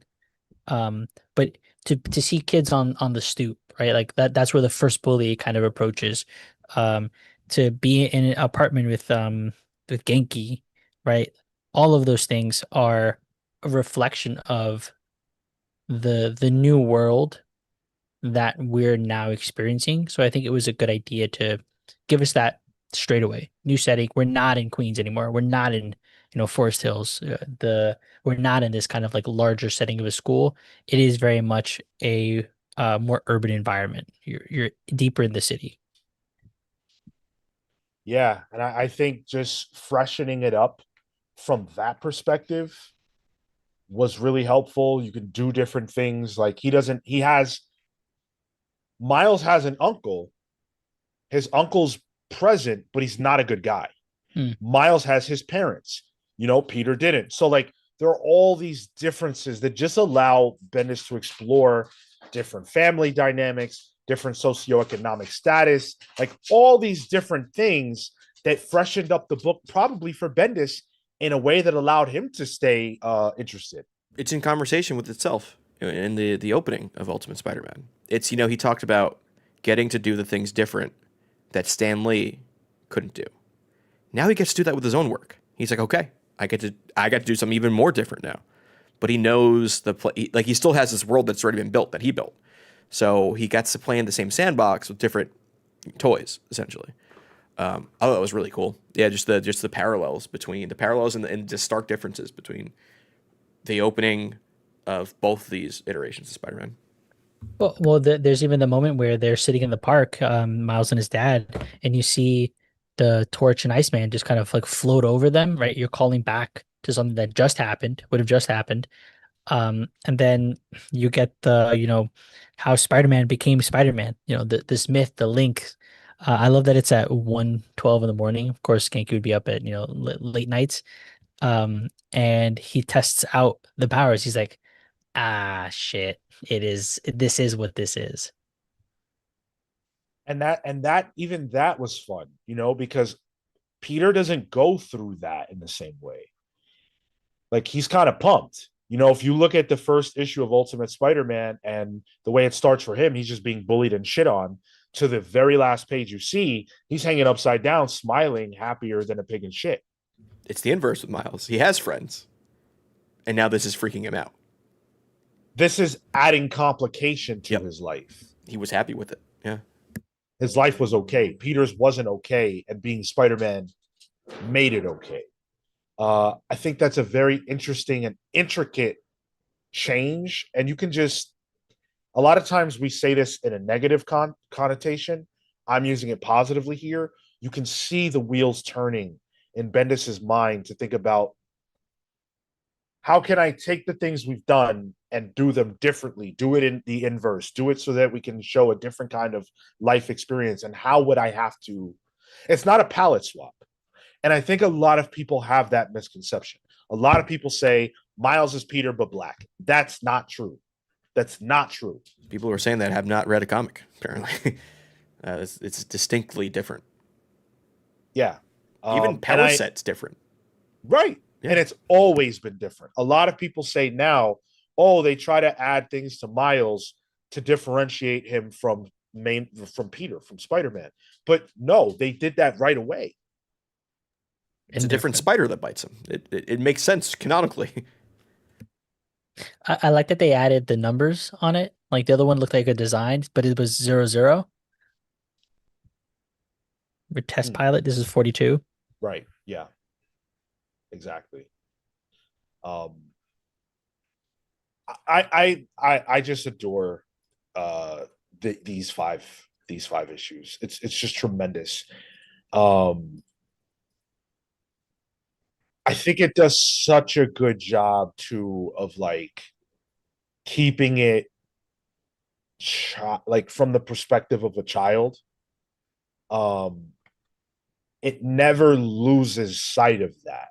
And it's not a kid's book. It's not a, it's not a book that's for children, but the protagonist is a child, and it manages to keep that balance without ever feeling too childlike so that it alienates me, or feeling like, but it doesn't feel like I'm reading about kids right now. There's the one bit where Miles is no costume, saves a woman from a burning building. And he's 11, 12 years old. And like, physically, it did take me out a little bit, because I'm like, all right, he's really young to be doing this.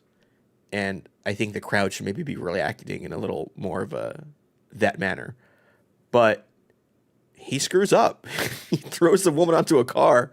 You know what I mean? Like, he doesn't pull her out correctly. He's the want is there to help. The knowledge isn't. And I like that bit of it. That was those like inflatable mattress things.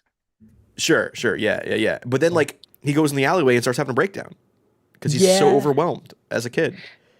That was me with trying to do my homework at the time, But that's like the point that he's trying to drive home, right? And it's funny because Genki's here egging him on, like, go for it, do it. This is what you're meant to be, but this isn't what Miles wants. And in none of this is what Miles wants, right? Like, he was kind of grumbly about the lottery in the first place. He definitely didn't want the powers, and he didn't want to be pressured into doing these things. Like, he wanted to just keep living his life as invisible as he was, as invisible as the powers now allow him to be. Exactly. Just not wanting to stand out. Right. And I don't think it's any coincidence that a part of his power set is to become literally invisible. That's what he would like. And again, very relatable. The arc does kind of shift a little bit and start to deal with the legacy of Spider-Man. And you see that Miles, went to Peter's funeral, for example. He asked Gwen questions on the night, I think it was the night that Peter died. He encounters Jessica Drew and Nick Fury and Iron Man and all that stuff. So he's in the mix of that stuff here pretty quickly. How did you guys feel about that? I didn't care for Nick Fury giving a child a superhero suit. Like, all right, this is your new child soldier for you, Nick. Outside of that, I understand because, like, from what I know and what I read of early Ultimate Spider-Man, that is hardly ever touched. Like the grander scheme of the world early on. It takes a while for that to happen. This knows the world is a world and throws him into it, so that means he has to experience all these people. They exist here, can't ignore it, show them off, get it out of the way. And I thought that was fine with it. And it also justified the suit, I didn't like it. It took me out of the book. One, because distance wise, like I don't know where in Brooklyn Miles is necessarily, but I know where Forest Hills is. That's deep. I know all this stuff that's happening in like 15 minutes, this battle, presumably, right? You can obviously stretch out time in the books, but like to reach there, to be there, to be able to ask the question to Gwen, I was like, all right, this is you were squeezing him in. It felt a little shoehorned. I would much have rather have preferred him getting the text message and being like, "Oh, Spider-Man's been shot." The way that him and Genki found out, and then the information kind of be revealed to us through the bugle, or the way that the public would find out, and then he starts to make his way in. This felt like too fast at the gate, because I didn't want the character to be bogged down by it. You know, uh it's weird because the death of Ultimate Spider-Man was precipitated by an arc in which Nick Fury is saying there's a lack of trust in Peter because he's a kid. So it's very bizarre that after the traumatic death of said kid, he would meet another kid and be like, all right, yeah, go do your thing. Yeah, 100%. So that doesn't really pass the smell test. But despite me not liking what happens, um, the storytelling and art pieces are still great in that. So I can overlook that I don't like what actually happens, if that adds up. It does. I mean, even the moment where uh at the funeral, at the church, and then Gwen kind of just like, here's the lore. Uh, Also kind of chafed me the wrong way. I didn't much care for this shift in focus. I also don't like that he's told you're officially Spider-Man. Yeah, Who makes that call? The government? Yeah. Like, apparently. Zenith why? Flair makes a good point here, saying Jessica Drew absolutely makes sense since she's a clone of Peter, and I wish they delved more into that. But I totally get her being okay with him continuing the legacy. She has vested interest in this, Great costume, by the way. That's one of the characters I kind of wish would have transferred over. Yeah. She's actually really cool. I think Yeah. you would like her if you read more of her appearances. There's a good amount of her in the La Fuente stuff, from what I remember. And Bombshell, too, who I loved. Yeah. Yeah, I wasn't bothered by the idea that other people were cool with him continuing the legacy, just not Nick and not the government. I don't see that happening. It felt a little off. If it was Cap, would that make more sense? No, because Cap was very against it. Okay. Right. Yeah. Maybe Tony I just don't think he needed that cosign at all, actually. I feel like him having the team up is okay, but it feels like validation. And the only validation he should get or seek is from, I mean, we see it in Spider-Man later, and that moment felt earned and real. But in this context, only Aunt May, should only her word should really matter. So all of that other stuff just didn't feel right to me. Yeah, even the team up didn't like. I was down on the back half of this. It's just 3 to 5. I do want to see because like I would just wanted the focus to be on Miles here. I thought the first 2 issues did a great job setting him up and making him feel distinct, and uh I was worried for his worries, right? Um, but this got away from that, so it felt disruptive. And I guess maybe that's my fault to some degree. I chose this selection because I thought, we don't have all the time in the world and we need to get the origin and that, but maybe we should have read more, because it does get a lot more personal after this, like with the Prowler and stuff, which all of that is really great. So I would encourage anyone to continue reading on if you enjoy what you read or you're curious about more. I just didn't want to overwhelm us with what we had to read, but yeah. It Yeah, gets really good, Marco. I think you'd like it. Yeah. dude, Chris Somney's on issue 6. Hell yeah, Somebody showed up on one of the issues of the Death of the as death well. of That yeah. was what's the opposite of a jump scare? A jump happy? Like I was like, oh, didn't know that was happening. One of my favorite Fair. artists Yeah, of all time. yeah. Yeah. Happy accident, or not accident, but yeah, happy surprise. Yeah, I encourage everybody to read these books. I think they're all excellent, and I think they showcase what it is that makes Spider-Man so incredible. And we're talking about two different characters. We're not even just talking about Peter. We're not even talking about mainline Peter. But you could in my opinion, you could hand this selection to any person, and they know Spider-Man. You don't have to be. I've been a 20-year reader, a 32-year fan of the character. You do not need that much history with Spider-Man to get it. You don't. I agree, and I think just the fact that I accidentally read more than I was supposed to is proof alone that like this is just it's like it goes down like water. It's good.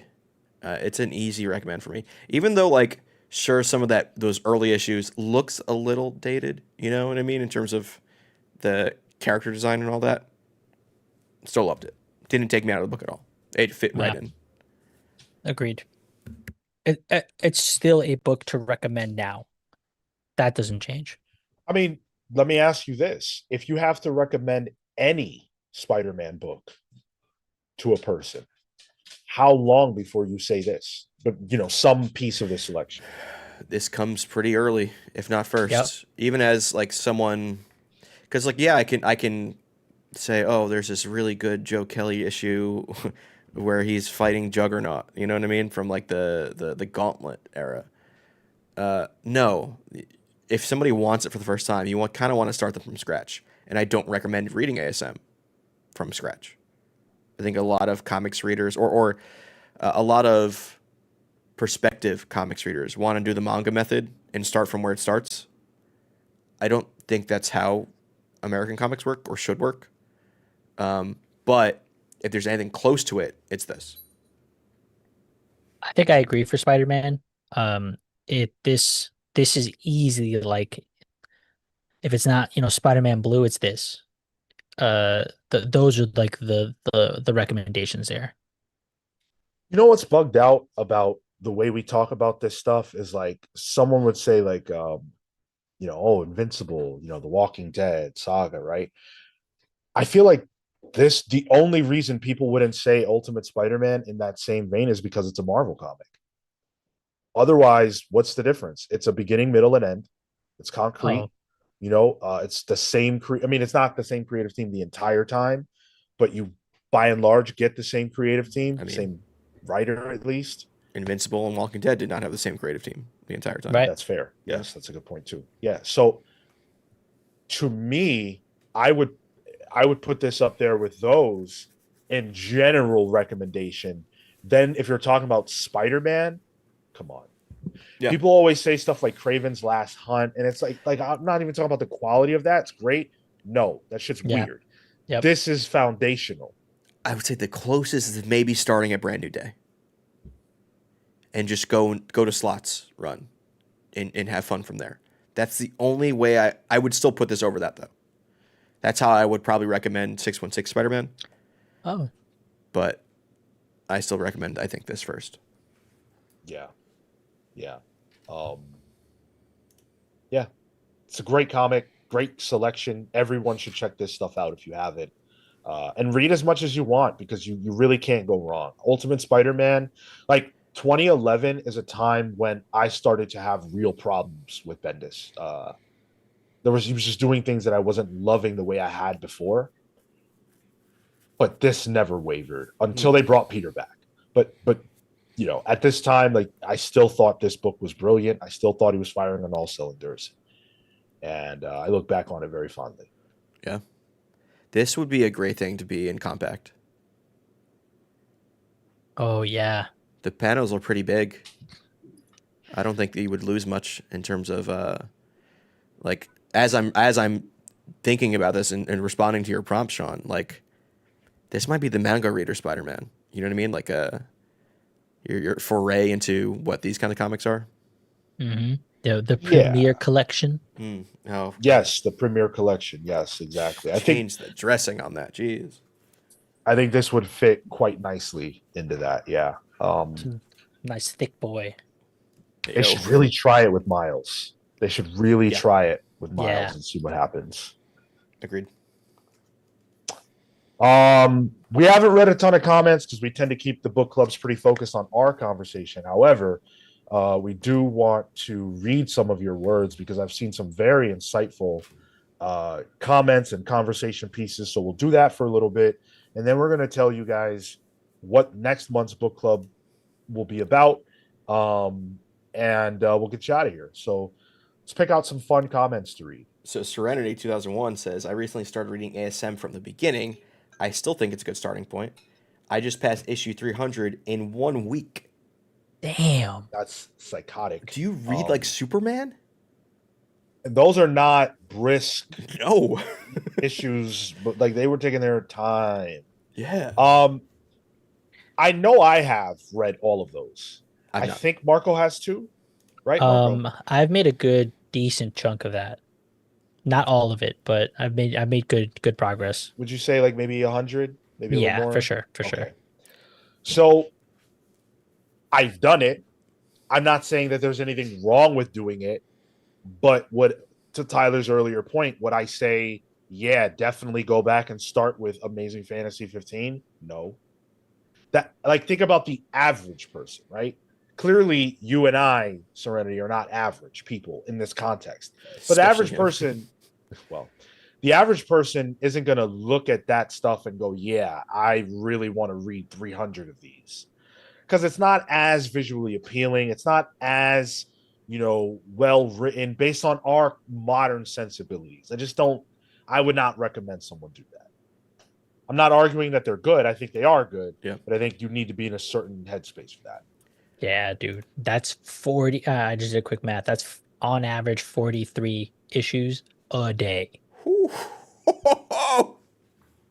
It's doing in the hyperbolic comic chamber.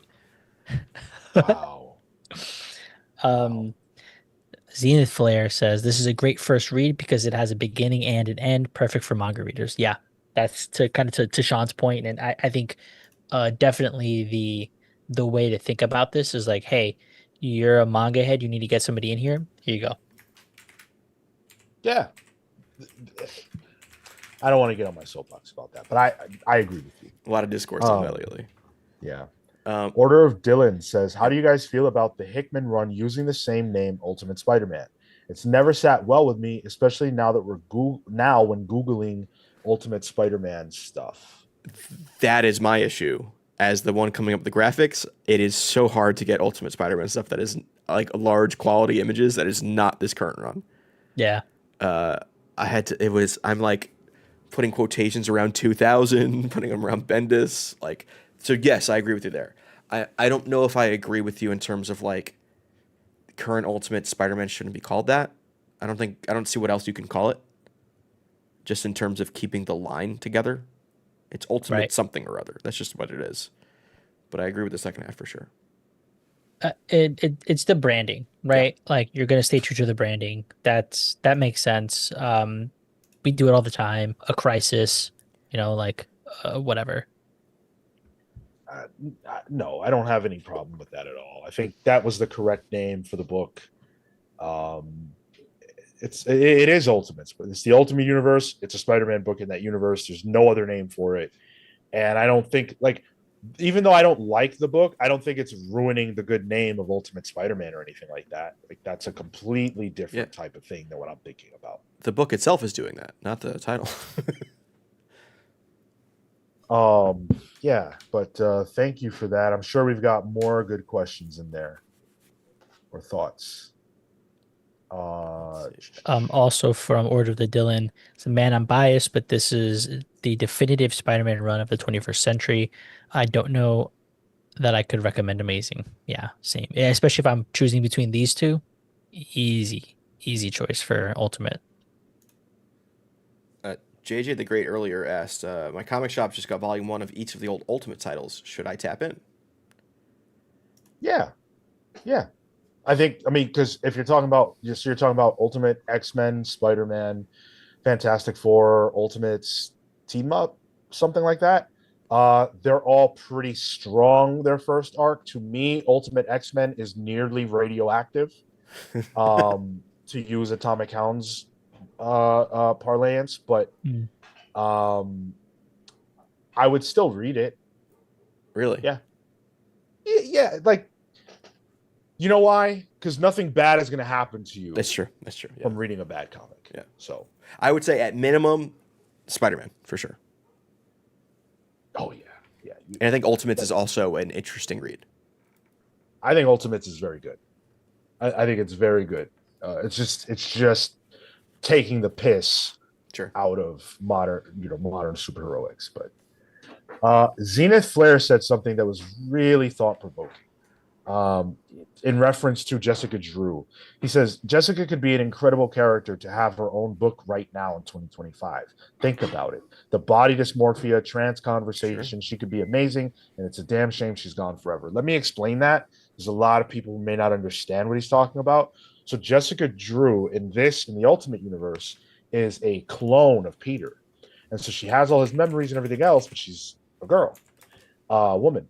And so there's a lot of depth you could have there. That's a rich concept. The problem is, at least for me, and I don't say this in any way to denigrate Bendis or whoever, any of those creators. I just don't know how that conversation would have been handled at that time, and I don't know if we were ready at that time. I'm very interested in it. I would actually love to see it. It's a great idea. I just don't know how it would have played. And I'm not sure, and again, nothing against Bendis, I'm not sure he's the person to tell that. Might not be. Yeah. Yeah. It's interesting reading like some of Doom Patrol, Morrison's run of Doom Patrol, and how Morrison now is non-binary, so is trans, and seeing seeds of that in Doom Patrol, and it's like, okay, there was a discussion of that kind of stuff there, and Morrison was the right person to kind of tell it in a way as far as they can get in a superhero comic. I'm not sure this Bendis would have worked for that, but I do like your pitch for the character for sure. I think there's something there. Yeah. Yeah, very interesting idea. Ultimate Spider-Man himself had joined the chat earlier and said new readers don't know that Miles Morales started as Spider-Man in the Ultimate Universe, which was the inspiration for the MCU. Sure, Miles did end up in Earthwood 616, which led to readers liking him. And the reason I call that out is just because of the movies. Into the Spider-Verse has done so much for the character that I would only imagine a person who is not invested in comics wouldn't know that the Ultimate line even exists. And so Miles would have just been a mainstay. I can imagine the perception there being, oh, this was the other Spider-Man that maybe has always been, because who knows how long comics have been around, and is now getting his time to shine. Isn't that crazy? Like we live in such a world where, we know the ins and outs of all this shit, but there are people who are alive today who just might think Miles is as old a character as Peter. Like they have no concept of that at all. Especially if you're a kid, if you're you're under a certain age and you were born in the time that Miles has been, if you're born in 2011, okay, 2011, you were born the year that Miles debuted. Yeah. So that means that in your lifetime, Miles and Peter have coexisted. Those are 14-year-olds right now. That's nuts. Yeah. And they probably think that Miles is their Spider-Man. Yeah. I know they do because I told you guys, I spoke to my friend's kids. One's 13 and one is 10. And I asked them that question and they said Miles. Yep. Yeah. They don't know any other world. They don't know a world where Miles doesn't exist. That's crazy. Yet the Disney parks have not capitalized it in their theme parks. Just saying. I wonder why. Go ahead. I was gonna say Marek Obscura says, "Do you think Miles works better in here, that being the Ultimate Universe, or the 616?" Great question. I know that there's a sentiment that Miles should have been put in like a pocket universe or something like that, where he could retain being in the Ultimate Universe, but not tell any stories other than Miles stories within the Ultimate Universe. To me, that's very weird, and I don't think that would work. I think that he had to move on into mainline. Does he work as well? I mean, yeah, sure. Like, I don't actually think that the Bendis Pacelli era of Miles stories are the best Miles Morales stories told in comics. I think they're being told now. And on top of that, I don't think that the best Miles stories in comics have been told yet. And by right now, you mean Ultimate Spider-Man Incursion, right? Oh, yeah. I really like the Mark Waid new champion stuff with Miss Marvel and Miles being on a team there. I think Miles being in the 616 is part of his story. And it's hard for me to separate that. Like, yes, did he originate in the Ultimate Universe? Yes. But his story brings him there. So it's hard for me to be like one is better than the other in my eyes. He's also, by the way, guys, something that might, rock your brain a little bit. He's been in mainline, I'm pretty sure, longer than he was in Ultimate. Probably because twice. He Probably. debuted in 2011. The Ultimate Universe ended in 2015, and it's been 10 years. Yeah. Holy shit. So like, I was there when he debuted. I don't think of him as an Ultimate character. Right. Yep. I just don't. He's pretty much always been at this point. Yeah. Serenity 2001 made an interesting comment earlier. I don't think Miles works with Peter around, and that's the problem. I want Peter around. Personally, Miles doesn't interest me as a character, honestly. I've seen that sentiment a lot. And I would challenge that. I think the games have shown that those characters can work pretty well together. I don't know if I think mainline has handled it particularly well, but I don't think mainline has handled a lot of things well in the last decade. So I think it works well when Peter is allowed to grow because of Miles slotting into that younger spot. And there have been inklings of it. The games, like you said, Sean, do it really well. There was like the Generations comic that Bendis actually mentioned yesterday. Did it well as well. And Spider-Man as well. But the issue comes into play where like they refuse to let Peter grow. So then him and Miles exist in the same space. In the same space in terms of their characters. Where it's this weird overlap. Where I think there's room for them if one of them is allowed to grow. Yeah. And you're saying Miles would be the one to grow. No, I'm saying Peter should be the one to grow. Oh, I see. Should be and hasn't been allowed to. Because the other one slots into the younger. Yeah. Okay. Yeah. But I think that I think the problem with that line of thinking is that it presupposes that all people are looking for is those stories from a character, but they want them from Peter. Like, people want different things from Peter, But I think those people that are focused on Peter aren't thinking about Miles at all. Like Serenity was just saying, I don't even want Miles. I like Peter more. In my eyes, the issue is not that, but it's just in terms of redundancy in New York. Maybe put Miles in a different city or put Peter in a different city. Well, there are literally like a dozen spider people. So It's true. As I'm saying, I'm like, we got spider bloat all over the place. Actually, I mean, you got superhero bloat in New York City, so yeah. I bet you the That rent's one, still Eric? high. they don't do anything about that. No, If anything, I would think that Miles has the most opportunity to grow in this world. Maybe not in age, but because he has to interact with all of these new players that he wouldn't have otherwise in 1610. And so like he has to come to contact with, a new whomever who has existed and persisted for so long. Um, but it's tricky because you can't make Miles age because he can't technically be older than Peter. yeah, I mean, look, if Tom Brevoort was here right now and you said gun to your head, how old is Peter Parker? He would say Peter Parker is perpetually 27. That I'm pretty confident that's what Tom Brevoort would say. And if you forced him to stretch himself, the highest age he would probably be legally allowed to tell you is like 30. You know what I mean? Like that's the age range you're working with Peter for the last 30, 40 years, okay?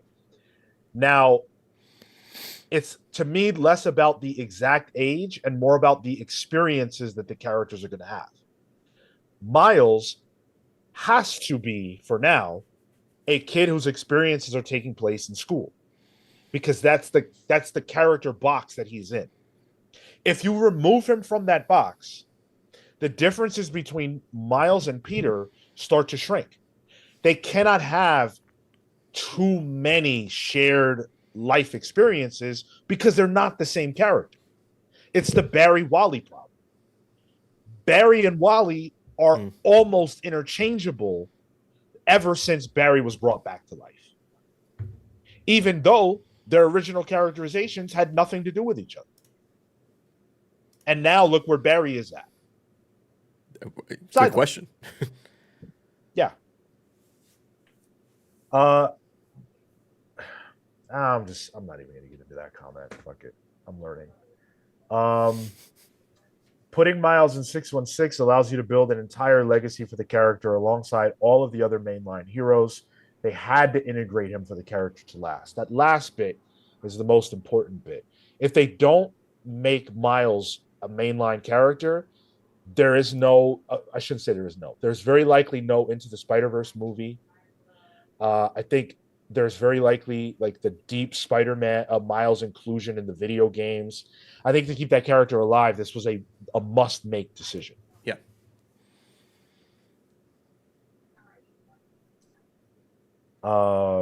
And by the way, huge shout out to Samuel Summers, who technically paid for this Yeah. because months ago he asked us to do this and said how many comics bucks would it cost to do it.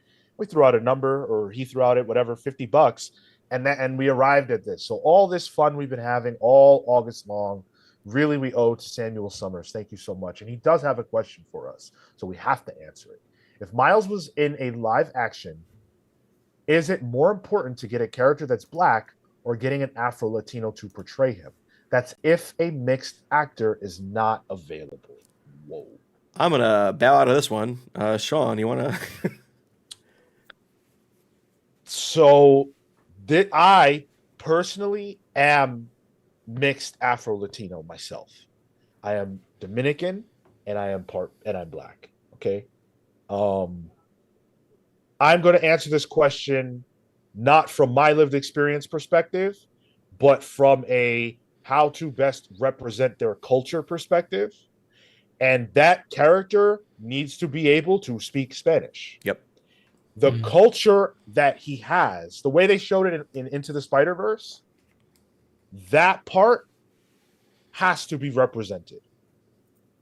And if you don't do that, I don't like saying this, but I think if you don't do that, you lose more of the character than if you were to make him like lean into his black side. And I'm only saying that within the context of what we have seen from the character and what's most important to that character.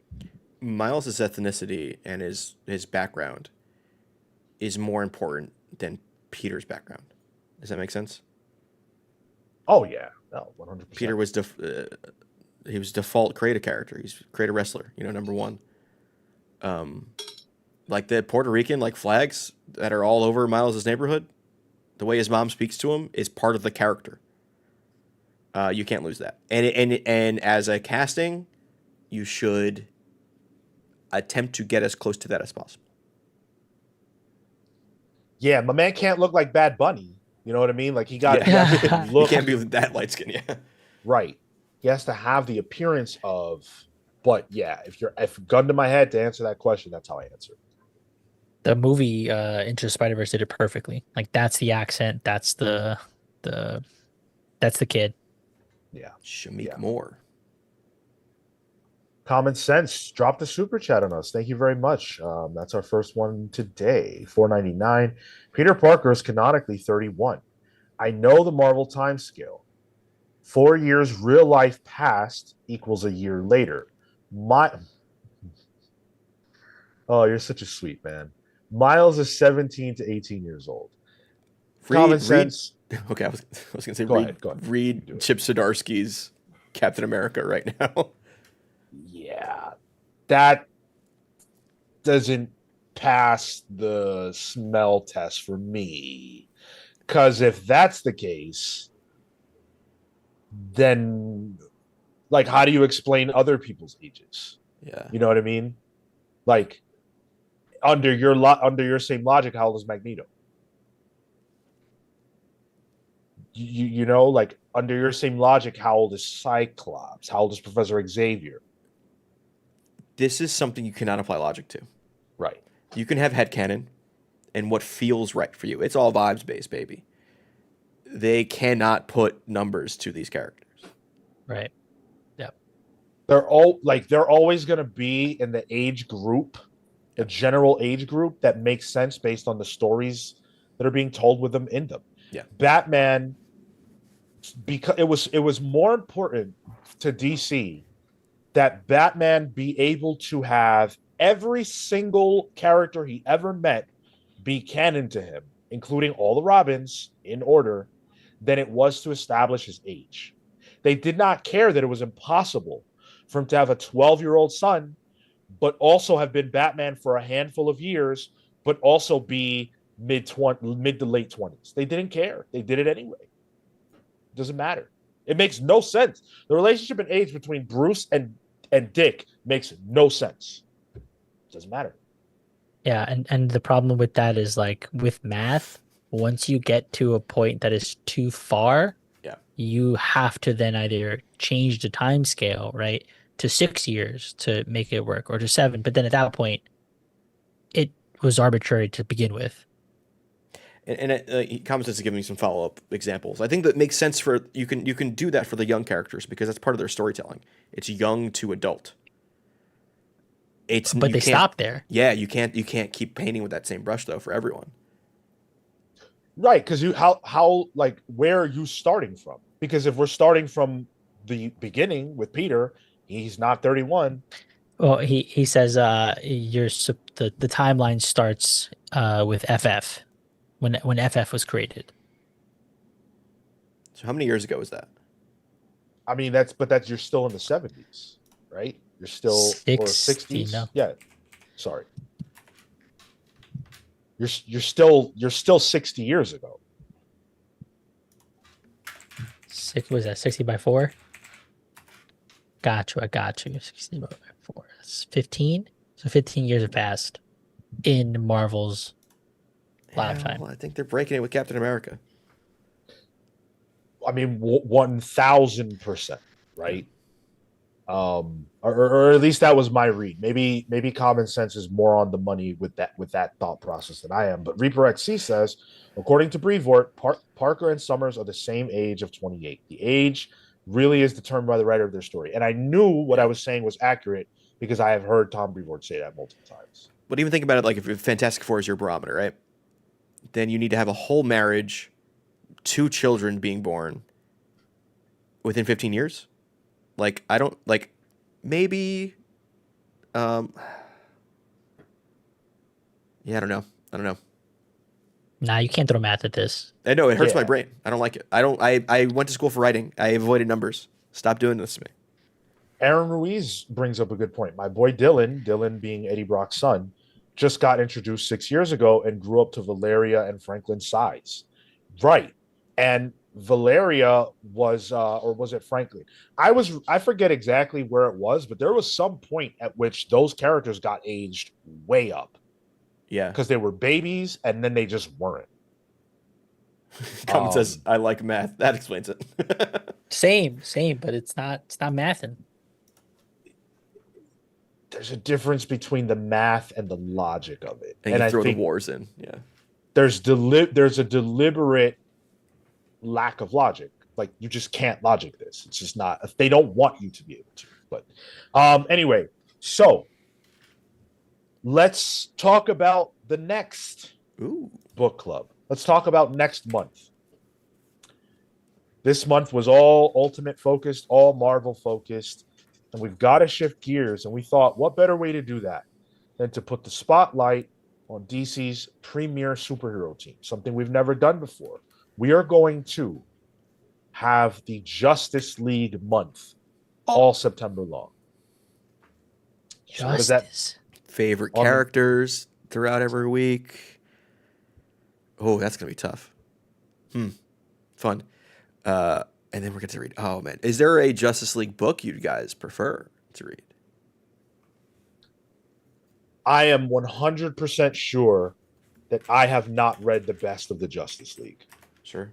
And so that makes it exciting on some level. I started reading through the Grant Morrison era. I didn't finish it. Atomic Hound graciously did gift that to me. And so maybe that's what will win. And I'll have, every reason to finish it up. But yeah, my experience with the Justice League is really limited. Yeah. Justice League Dark. I would say any Justice League blank Okay. counts. We're gonna read Justice League Odyssey, everyone. Dark Side on the team. Let's go. I read that. It was actually pretty solid. I did like it. that book actually. Yeah. Yeah. Morrison. I hope because you probably didn't even get to Tower of Babel, right? The one of the more well known. I have that. I have it separately. Yeah. Got it. Okay. Yeah. It isn't. What else is like a big Justice League? The Nail. That's another one, right? Nail, the Lightning Saga. That's the Meltzer stuff. And we're not counting events, by the way, guys, for this. So please don't say things like Forever Evil or Justice League Dark Side War, because those are events. Yeah. And we've done that anyway. We cannot do Dark Side War again. But keep it to Justice League titles. Yes. You know what I mean? It's exciting. Yeah, because this is a blind spot for me most of the time as well. Yeah. Yeah. Rand says the math with Peter Parker being in the 70s in Marvel old school world, same age as my dad as he was in high school when Peter Parker was in high school. Yep. Well, your dad probably wakes up in the morning and has knee cramps and knee pains and stuff like that. Whereas my man Peter Parker is somehow magically still running around in the same freaking tights, webbing, and doing all that spider goodness. That's the magic of comic books, isn't it? And so we'll leave it there. Make sure you guys nominate the JLA book you want us to read. We will get you those nomination threads here very soon. Once they're up, one book, please. One book. Some of you, I love you guys. You're a great audience, but it's only one book. If you say any more than one, I'm only going to take the very first book you said. Everything else is discarded. You're sounding like a teacher right now, Sean. Like you can't write down multiple answers. I'm only going to pick the first one. And I now understand why teachers have to repeat themselves in that vein. Because I've been saying that for a very long time. But it's okay. I like how there's always every week for Pals polls. There's one guy in the chat, Phoenix something, who just says, "I vote for all of them." That's not how that works. And he's been doing that for like a year. So I know. I mean, Yeah. Whatever floats your boat. He's my favorite. I love a bit that just doesn't end. Yeah, don't. Although this could be our chance to read JLI for the first time. I don't know if you guys I have read thought it. that. Yeah, I'm not. That is something I've wanted to read for a long time. Just haven't had the reason to. I get it recommended. Sorry, go ahead. No, that's it. I get it recommended constantly. Yeah, I've heard very good things about it, and I think what I'm most excited about is that I don't care what wins. I have no horse in the race. So I'm just hoping that the audience doesn't steer us wrong with some horse shit like Cry for Justice, and we can read something really good and have a good conversation. Common Sense with a super chat before we close. Remember in Bendis, Miles Morales, and Gwen Stacy crossover, Miles told her he was going to be 17 soon, and his birthday passed in Salad Ahmed's run. Yeah, Common Sense. I don't know if I'm going to know you in 10 years, but I hope you'll think about this. 10 years from now, does your theory about Miles still apply? Yeah. Because then he would be 19, maybe 20. Based on this math. Are we going to see the 20th birthday of Miles Morales? No, it depends on what the world needs him to be as a character. And I'm not even saying it won't need him to be that. I'm just saying, like, in my opinion, even if it does go that way, I would still say that doesn't prove the theory. But just keep that in mind. Like, where is Miles in 10 years from now? What is his age? The Order of Dylan. Yeah, remind me in 10 years. But also based on the previous math, right? If every 4 is 1, that already broke down. Oh, well, there you go. Anyway, thank you guys so much for listening. Appreciate you. Hit the like button on your way out. We'll see you Thursday, 8 p.m.